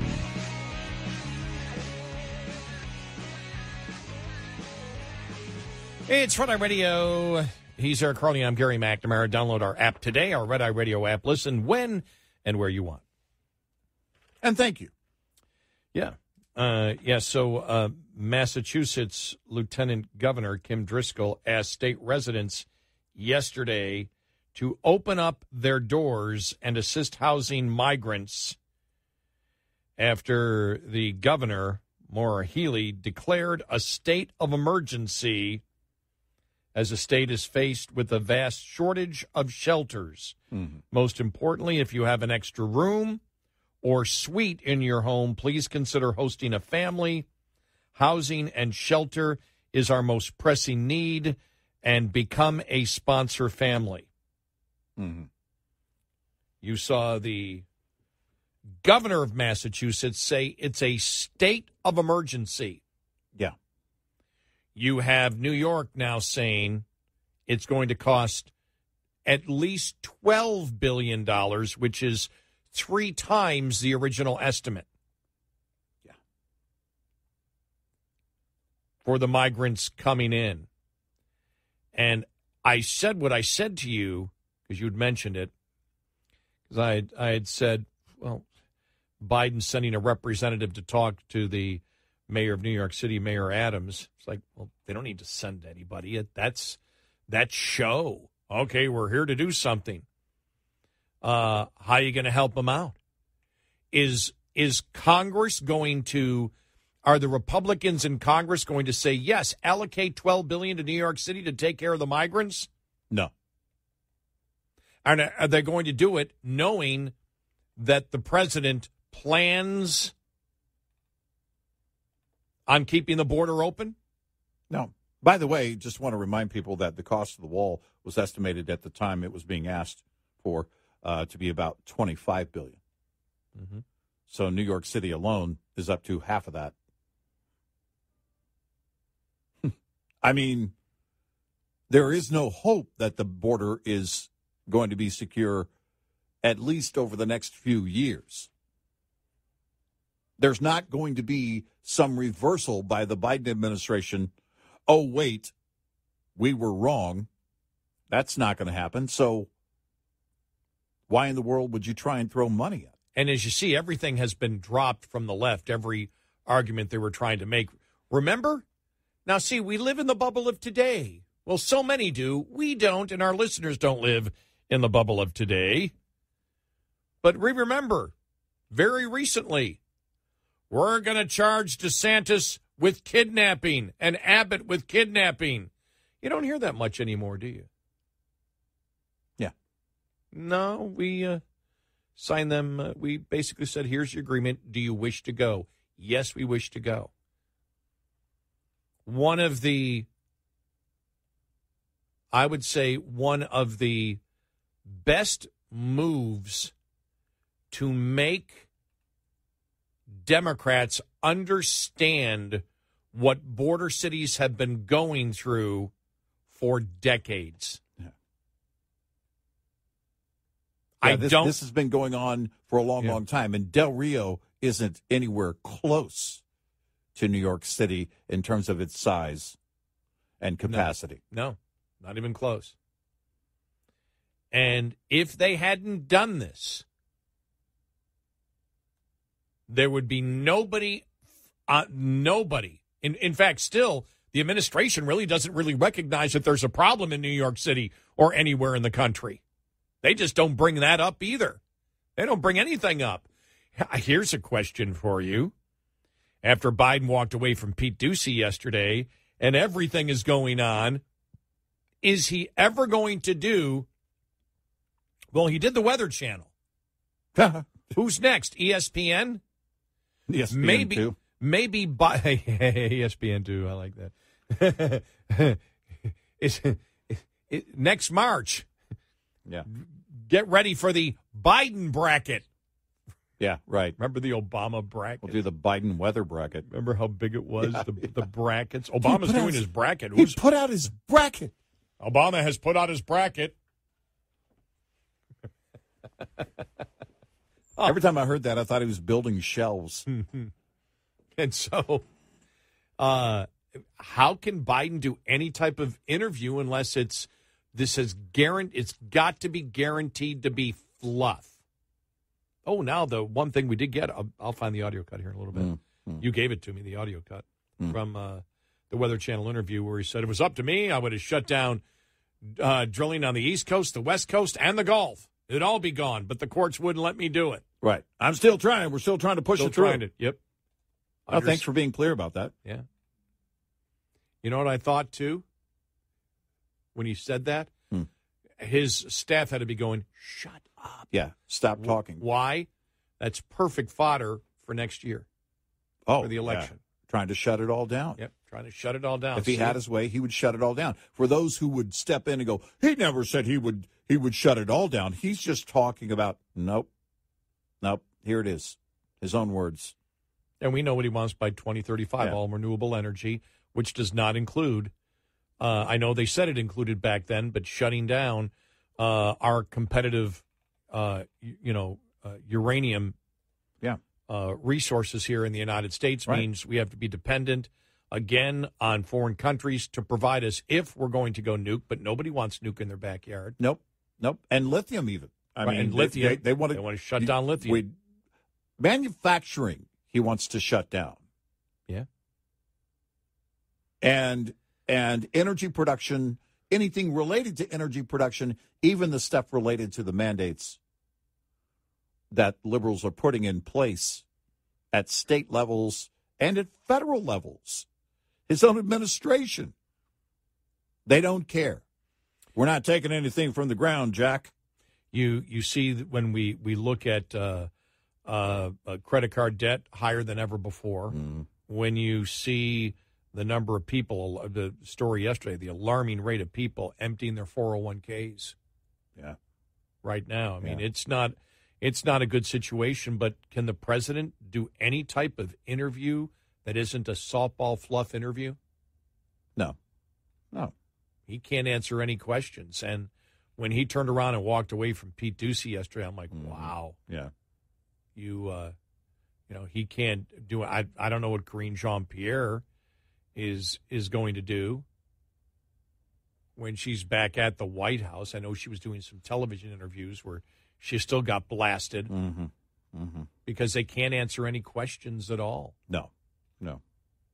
And so when you see this right now, Massachusetts, the entire state, is in a state of emergency because of Biden's open borders. New York, mayor screaming in New York. Yep. The citizens going crazy in that Democrat city. Biden, I don't care. He doesn't care. Nope. He doesn't care about what Massachusetts is going through. He doesn't care what New York is going through. Deal with it. Yeah. I mean, that's... do we expect Mayorkas to show up in New York City? It's not going to be Mayorkas showing up. If he does, if he were to show up and talk to Adams, the border is secure, Mayor. the border is secure. Yeah. With the arrogant look that he gave everybody during his multiple times on Capitol Hill in testimony, the border's fine. There's nothing wrong. And let us tell you how hard that we're working every day. We're putting the full effort. We're drowning here. Well, don't worry. I mean, we've got the personnel on the way. Where? Well, they're about 3 hours from here. I'm drowning right now. Well, we're the plan for the future. We expect in the next 100 years that we'll have the situation under control. I mean, it's just the most bizarre thing you could possibly imagine. Everything. Right. And I remember when he was only in office for about 6 months, and Peggy Noonan wrote the article that everything seems broken. Nothing works from the Biden administration. Nothing works. And now nothing works, and the public believes it's corrupt. Yeah.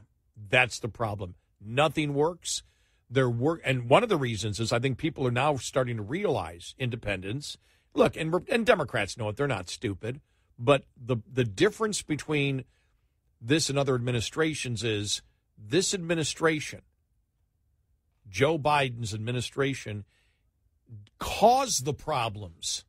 Yeah. It's not, well, why can't this government solve these problems? It's they don't wish to solve the problems. No. They created the problems. They don't view the problems that they created as a problem. They're upset that other people view it as a problem, and so those people must be misunderstanding, or the administration is not communicating effectively. But the public, the majority of the public, understands, no, the government is creating the problem. We are paying somebody in everything that we do in life. We pay people to solve problems. Right now, we're paying the federal government to make our life harder. Not easier. You're paying the government to make your life harder. Worth every penny, right? I guess so. I mean, I see that there's a lot of dissatisfaction in Biden, but all the polls are close. And it doesn't matter whether it's Trump or DeSantis or anybody else. Biden still gets the support. There's millions of people that believe that Joe Biden is working against their best interest and will still vote for him anyway, as of the polls show right now. Oh, yeah. Absolutely. No, things aren't going to change. It's like we said. San Francisco is imploding. Portland is imploding. Are they about to elect a conservative or a group of conservatives to run those cities? No. That's not going to happen in our lifetime. And then, we talk about everything else, and then the stuff that you hear, which is just horrifying, the one Gold Star mother the other day, talking about Biden came up to her and was talking like his son fought and died in the war. Right. And so he understands exactly what she went through. And she's like, he got to be with his son when he died. He didn't die like my son died. I didn't get to be with my son. Right. How dare he does? He doesn't give a damn about anybody. No, he's full-on delusional. That's how. Now you may say, well, you don't know. I can only go by how he acts. I cannot get into his mind. Nope. But how he acts is, I don't give a damn. It's all about me. He's told that lie, by the way, about his son repeatedly, over and over again. And you saw her; she was crying about it. Yeah, she was so angry when he came up to her and said that to her. And the Gold Star parents the other day, that was heartbreaking to watch that. As they all said, he lied. He lied to the country about all of this, and it could have been prevented. He doesn't care. And then he turns around and lies to the families of the fallen. Yeah. The imagery from Afghanistan is ask a tough question, I'm turning my back, and I'm walking away from you. Yep. 866-90-RED-EYE. Get in touch with Red Eye Radio, toll free at 866-90-RED-EYE.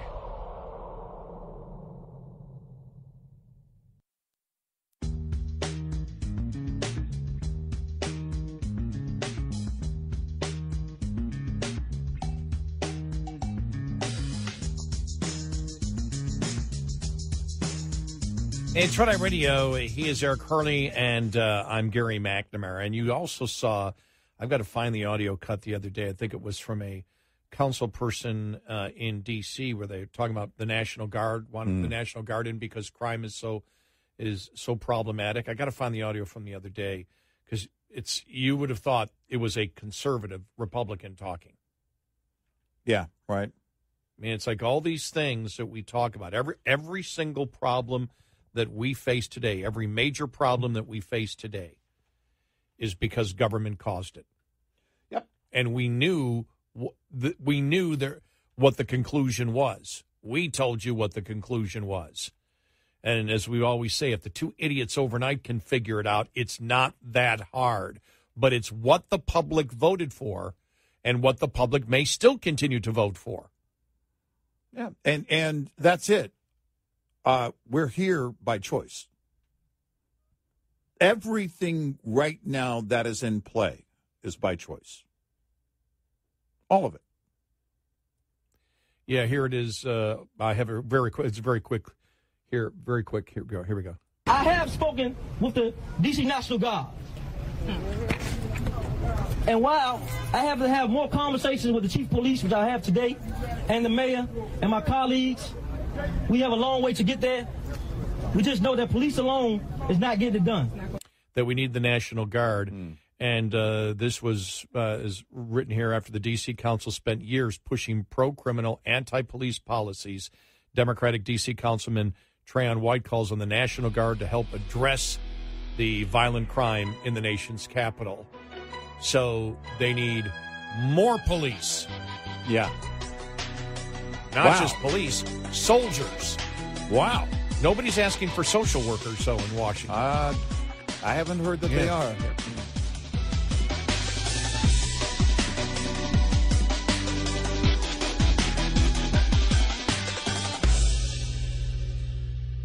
This is Red Eye Radio on Westwood One.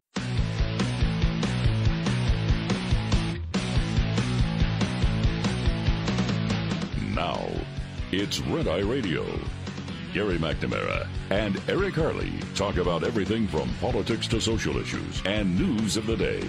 Whether you're up late or you're just starting your day, welcome to the show. From the Uniden America Studios, this is Red Eye Radio.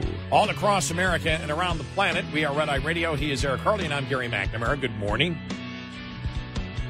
Well, looking at some of the photos and video from Maui.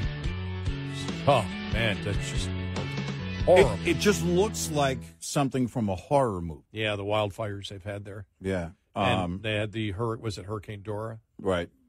Whipping up the winds, and it's just really bad. I didn't even know about it until a couple minutes ago. Across the lake from me last night. I was sleeping. Didn't even know about it. And by the way, the crow flies probably about 5 miles from me. There was a grass fire closed down the road. Yeah. And, for a while, I guess, they contained it. But that's actually in an area, too, because I've talked about it before, where, they actually have the, what do you call it when they do the fires on purpose? Controlled burn. The controlled burn, yes. We have controlled burns during the wintertime. Normally December and January, we always have controlled burn. Now, where I live, the lake that I live on, there's nobody that actually lives on the lake. It's all Army Corps of Engineers because they built the lake. And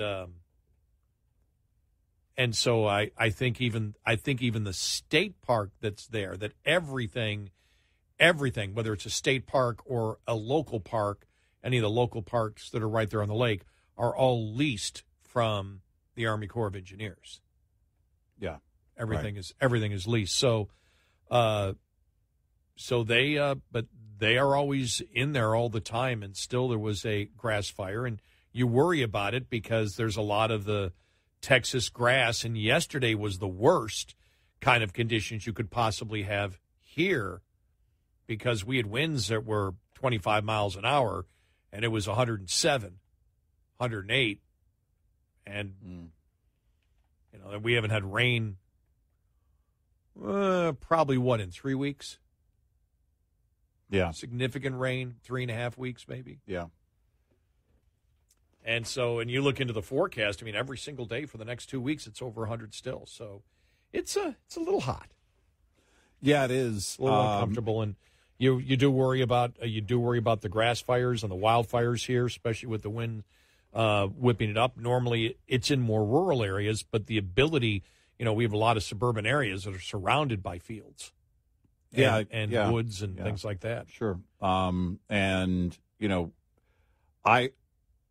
The lieutenant governor there in Hawaii, Sylvia Luke, saying on Wednesday that the road to recovery is going to be long. It's going to take years, and that will be the case there right now. The Hawaii's Big Island and Maui, you've seen these unprecedented fires. More than 11,000 people flew out of Maui on Wednesday, and they expect more to fly out during the day today. You've had, so far, the reports say 6 people have died. There were some people, there were a few people that were having to get into the water to get away from the fires. I heard the Coast Guard had to, pick up some people that, and that's how quickly it just took off. That's how quick the fire came at you. Right. You didn't have time to jump in a car. You jumped in the ocean to get away from it. Right. And, you don't, when you think of wildfires, when you think of massive fires, you don't ever think of Hawaii, right? No, it's not the first one. It's because the vegetation isn't the, it's not the dry vegetation, or at least in your mind, that's not the imagery that you get. Here in Texas, when you say West Texas, after I say the words West Texas, I feel like I need to take a drink of water because it's always dry. It is a very arid condition. And then when you have the winds and any spark, it can happen very quickly. But this got away from them in Hawaii, and it will take years to recover from this. But I don't know, again, what you do. I mean, you fly out, and this has happened over and over again in different areas with wildfires. But you come back to nothing, and it's just horrific. Here in Texas, in the Austin area, some of the fires down there, there was a veteran who also has stage 4 cancer, and he was rescued from his property. But I mean, you think about all of these, situations where everything is just, for some people, everything is just gone. When your home burns, you come back and there's just nothing left. And you don't have, quite often we've seen it over and over again in some of these wildfires, like in California. You come back and there's nothing. You don't have time. It's spreading so quickly. Yeah. You don't have time to grab anything. And sometimes you're being rescued by others, and your vehicles and everything are left behind. And I remember the pictures. Remember the pictures horrific. outside Los Angeles a couple of years ago from the highway, and it was a dystopian nightmare. I mean, I'll never forget, somebody said, "This is hell," and you could see the video of it, and you went, "Whoa, it is." Remember the guy driving? Yeah. And both sides of the both sides of the road are in flames, and he's driving down the road. And parts of his vehicle were warped. The lenses on his taillights were warped from the heat. I've driven by a big fire one time, not a wildfire. It was actually another car on fire, and we were sent off onto the side road. And we were up on a hill. We were probably, I don't know, a good 60, 70 feet away from this car, and the intense heat coming from that. So I can't imagine being that close to a wildfire.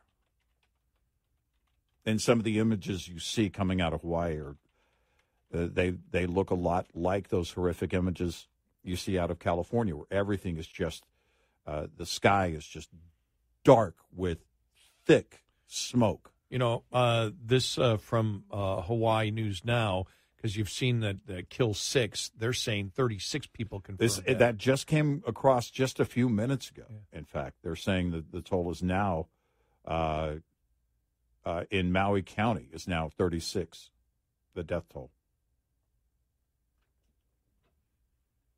And that's incredible because it shows you how fast.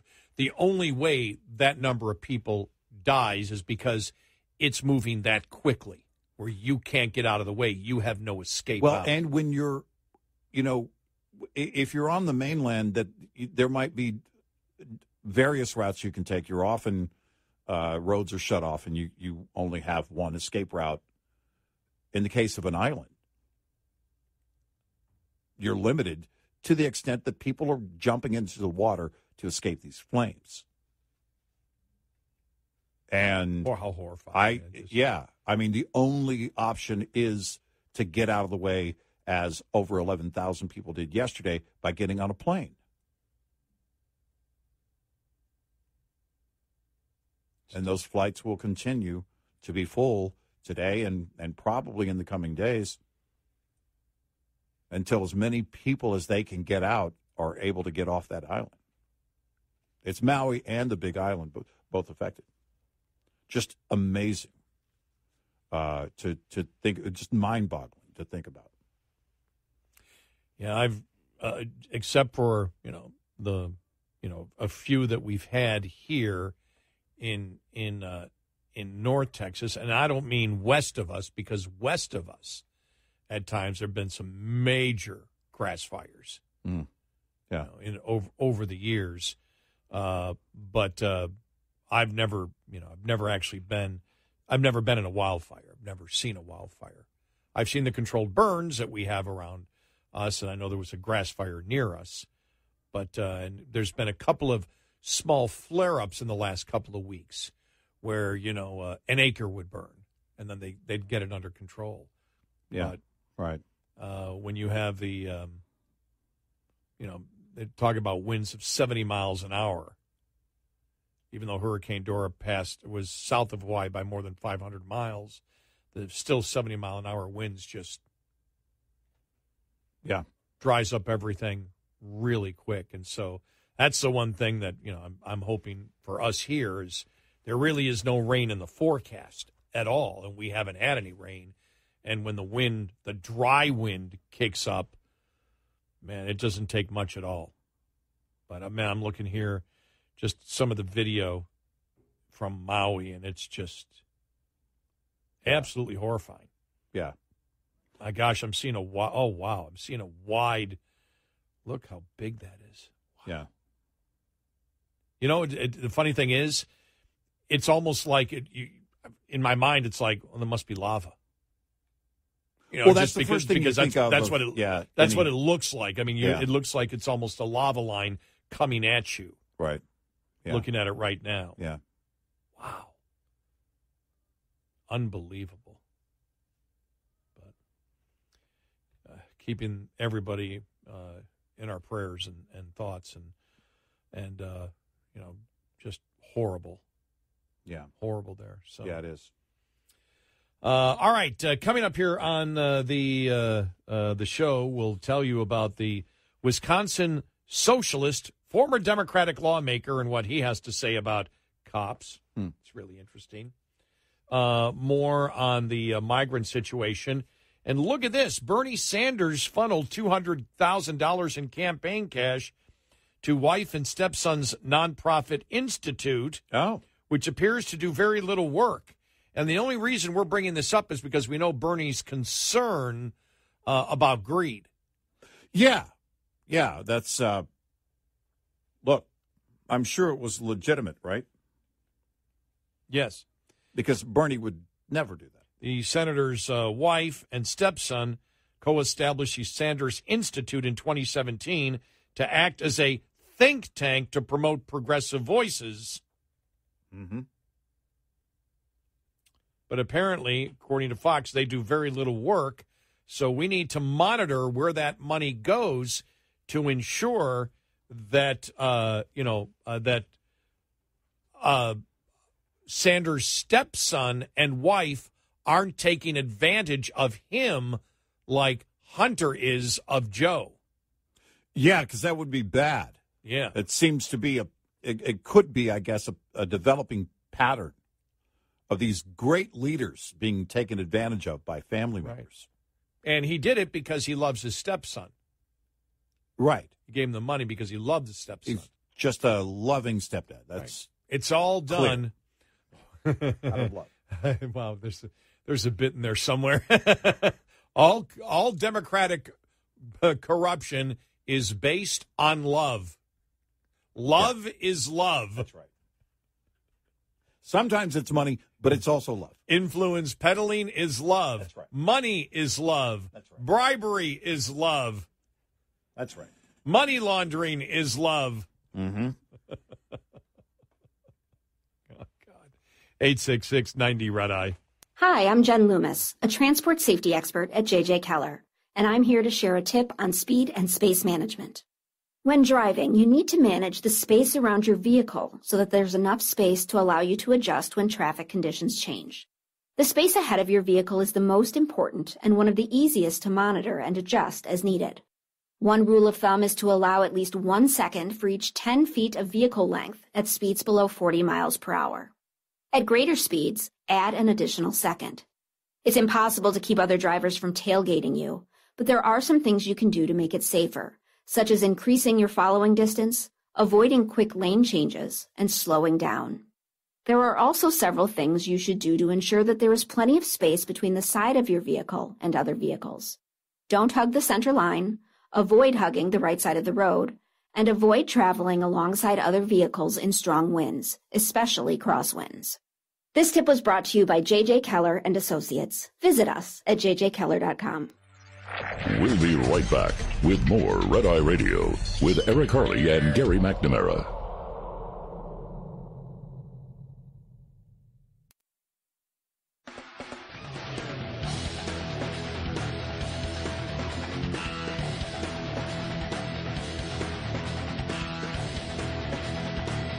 It's Red Eye Radio. He's Eric Harley, and I'm Gary McNamara. Good morning. Welcome. Now, you knew this was coming. What's that? A San Francisco professor lamented that items are being locked up in grocery stores, warning that it makes Americans feel like prisoners. Major cities in America have been host to a spree of serial shoplifters who make a regular habit of bursting into stores. See that one, the group that went into that high-end store yesterday or the day before? Mm-hmm. Took like $300,000 worth of stuff. Right. Who make a regular habit of bursting into stores, stealing as much as they can and leaving.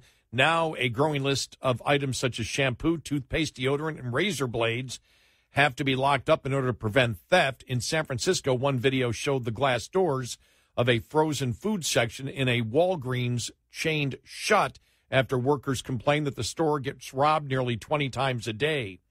University of California, San Francisco sociology professor Stacey Torres, however, wrote an opinion piece in the L.A. Times downplaying it, headlining, "Grocery stores used to be my happy place. Then they started locking up the detergent." Locked glass cabinets safeguarding merchandise are now regular occurrences in chains like Target, Walmart, and Walgreens. The professor wrote, "Asking clerks to retrieve detergent and baby formula is demoralizing enough, but businesses are implementing more severe security measures that erode customers' spirits and our social fabric, even though it's unclear whether shoplifting has become a national crisis that some retailers claim." Well, it's not a national crisis. It's a regional crisis. Yeah. And it's regional to liberal cities who don't want to enforce the law. Right. And San Francisco is one of them. Torres linked an CNN article from early 2023 headline, "Stores say shoplifting is a national crisis. The numbers don't back it up." Well, it's not a big of a crisis in the town that I live in. No, not anywhere close. Because they go after shoplifters. Right. It is a big problem in cities like San Francisco, Los Angeles, New York, Chicago. CNN cited a U.S. Berkeley academic's claim that it's easier for companies and the public to blame theft for store closures and retail struggles than admit stores' overexpansion, strategy mistakes, and customers abandoning stores for online shopping.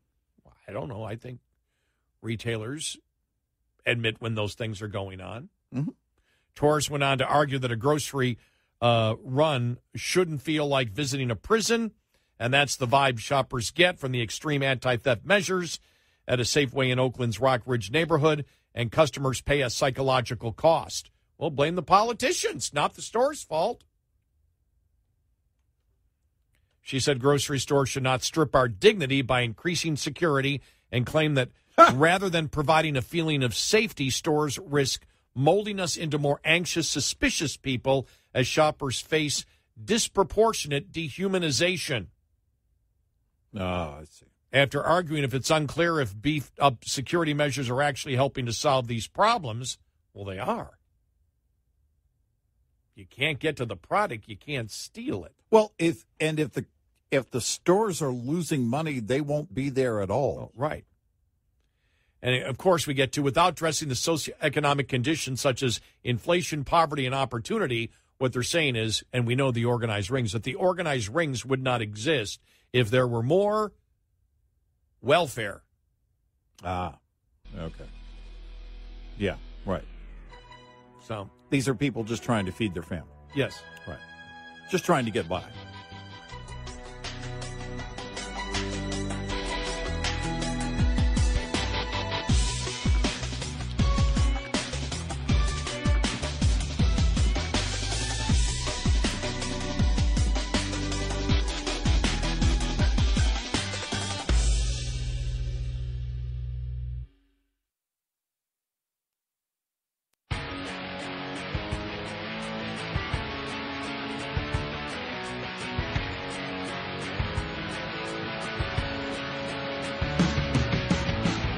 You're listening to Red Eye Radio from the Uniden America Studios.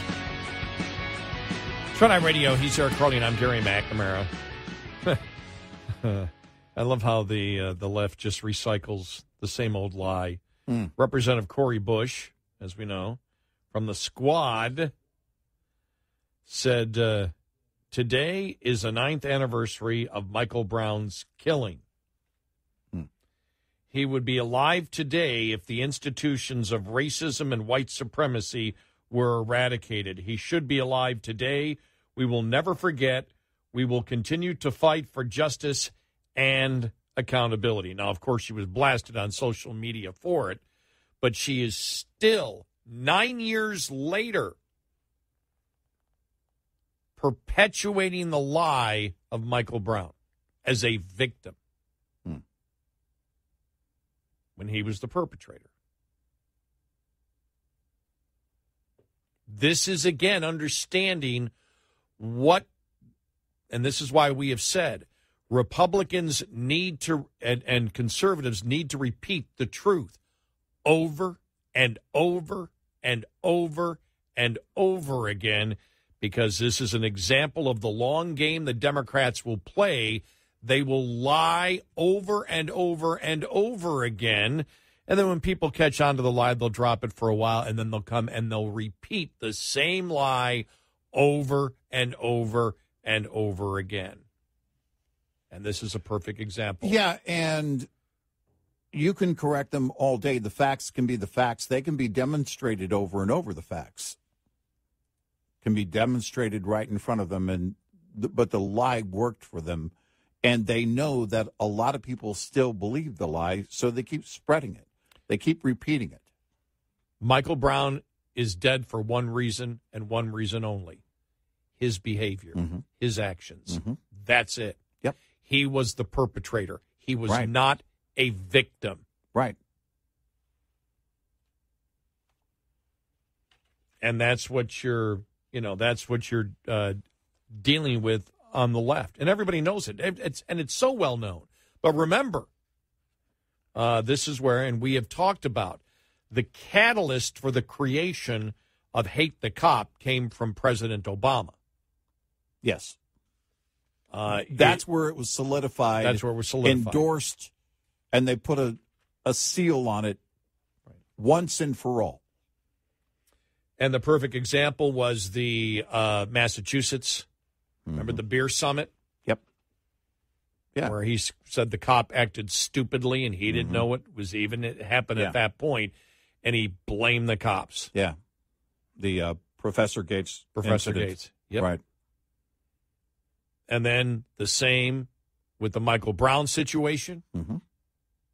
Then the same with the horrendous murder of the police officers in Dallas and at the memorial service.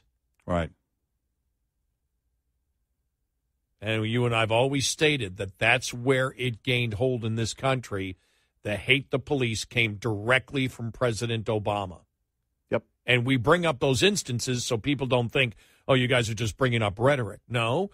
Before he knew what the facts were, he jumped on and blamed the cops. Yep. And in the Michael Brown case, Michael Brown is dead because of Michael Brown's unlawful behavior. Yep. That's the only reason Michael Brown is dead. Not racism. No. Not police brutality. His own actions. Well, remember when the security cam from the convenience store came out, the left was screaming about that. How dare you? How dare you demonstrate what the behavior was of him and the other guy that was with him? Before ever encountering Officer Darren Wilson? Yeah, remember that? Yeah. And they were livid. They were livid because the video came out. Assaulting the store manager or Right. owner. I can't remember if it was owner or manager or both. And taking from the store. How dare you do that? What? Show the truth? Yeah. Well, remember, what did they find? And this was Eric Holder as the Attorney General in the investigation. Snitches get stitches. That's what locals were being told. You don't talk to anybody. You don't talk to authorities on this. Why not? If you're repeating the truth of what you're saying is true, you want everybody telling that story. Well, it wasn't true. And you still want everybody telling that story, which is the lie that had to be repeated. And the left needed to use that to further their agenda. And over again, and still today, they repeat the lie. Because the truth doesn't work for the left. It just never works for them. And you have to understand the way that they think. And there was another story that relates to it. A Wisconsin Socialist Democrat, former lawmaker, said that police officers have neither dignity nor value in a recent Facebook comment. The Wisconsin Democrat, former state representative Ryan Clancy, a member of the Democratic Socialist of America and now a Milwaukee supervisor, went after police in Facebook comments responding to a user. Somebody on Facebook wrote, "All work has dignity and value."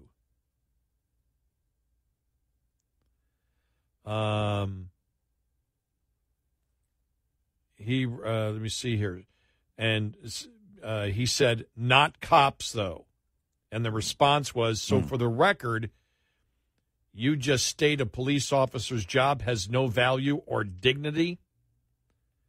Just want you to verify that before I pass that along to some who might enjoy hearing it." Yeah. Clancy said the user was entirely correct, that police officers may be perfectly fine individuals, but their jobs have neither dignity nor value.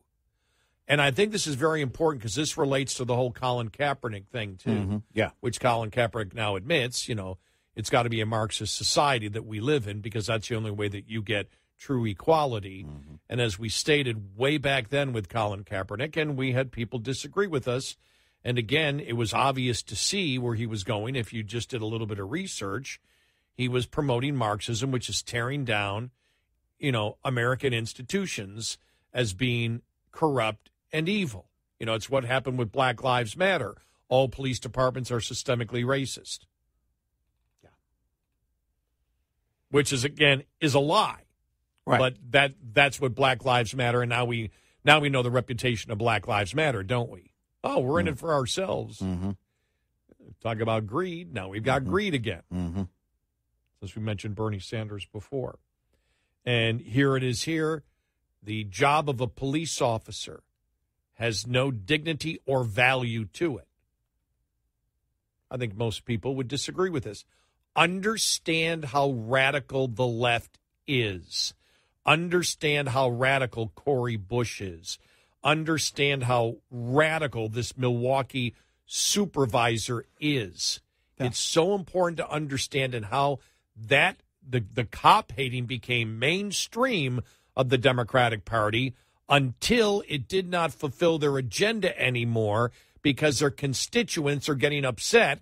And now you've got members of the D.C. Council calling for National Guard troops to come in to stop the crime. Right. They can't get enough police. Yep. But the Marxists don't care about that.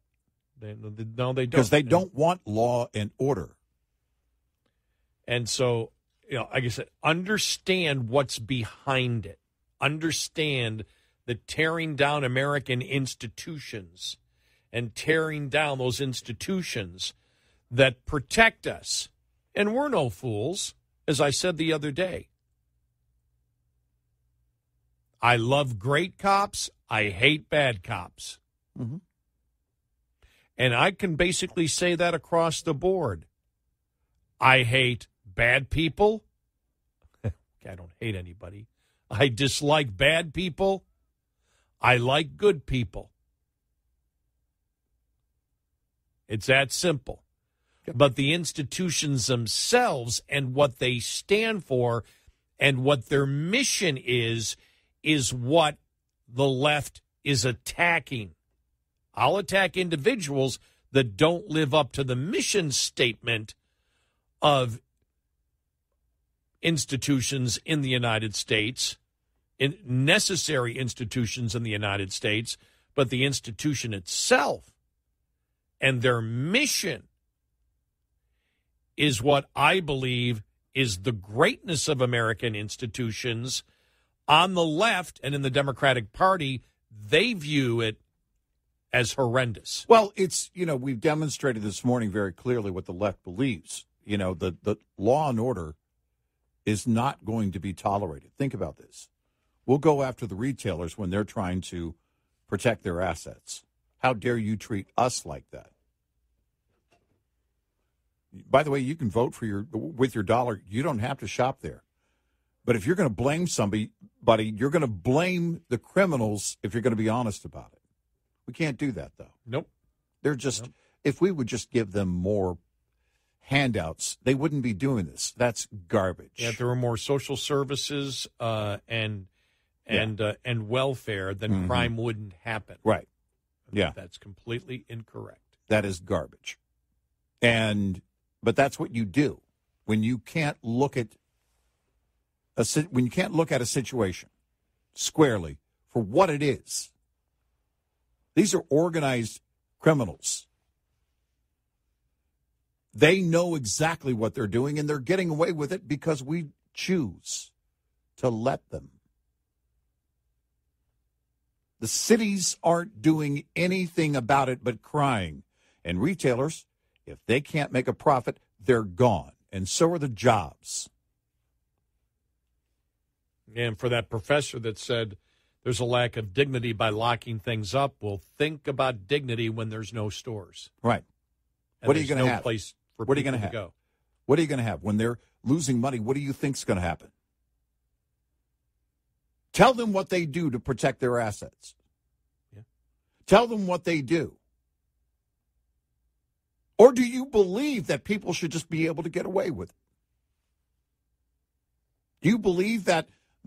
Because what do we hear? At first, it was like, well, they have insurance. Yeah. Nope. After repeated events like this, the insurance companies say, you're on your own. What measures are you taking to protect your assets? Or the insurance becomes so expensive that you just say we can't. One or the other, you're on your own. Can't afford it. You can't get insurance or it's too expensive. Right. Because why? You're too much of a risk because of your government's ESG policies. Yes, exactly. To bring up the story earlier that we covered. That tied those two together. If you were listening 2 hours ago, you understand. Yeah, well, on the governance, we suck at it on the in governance, those areas. Yes, in the governance part of it, right. And we allow this to happen. You can make a choice. You can choose differently.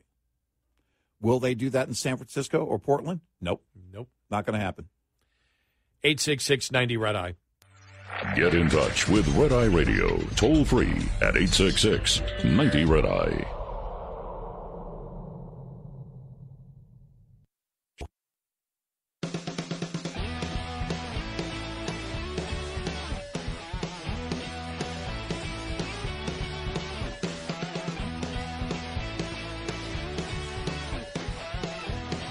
It's Red Eye Radio. He's Eric Carly, and I'm Gary McNamara. Well, yesterday, the Republicans alleged that the January 6th committee failed to preserve records, which they told them to do. Where they have no data on Capitol Hill security failures, the GOP charges. This is going to be interesting. Well, and look, that's been the question from the beginning. Why isn't anything clean? If you understand what I mean. Yeah, because you can't get away with it if you're clean. If you're clean, you're going to demonstrate all of your tactics. Why does it seem? Well, I mean, I know why, but you look. The average person looks at it. I mean, we do this for a living, so we understand what's going on. But the average person, I guess, looks at this and says, "Why does it seem like everything is a cover-up? Why is everything to pull teeth to get to the actual truth?" That's it. Truth only requires light. It's the truth. Even if it's still buried, it's the truth. It requires light for everybody to know about it. That's it. Lies require everyone in that chain of events to repeat the same lies and then build on it as it changes as you try and defend it. All you have to do is look at the current administration for an example, because everything is changing. The goalpost moves every single day because it's lies.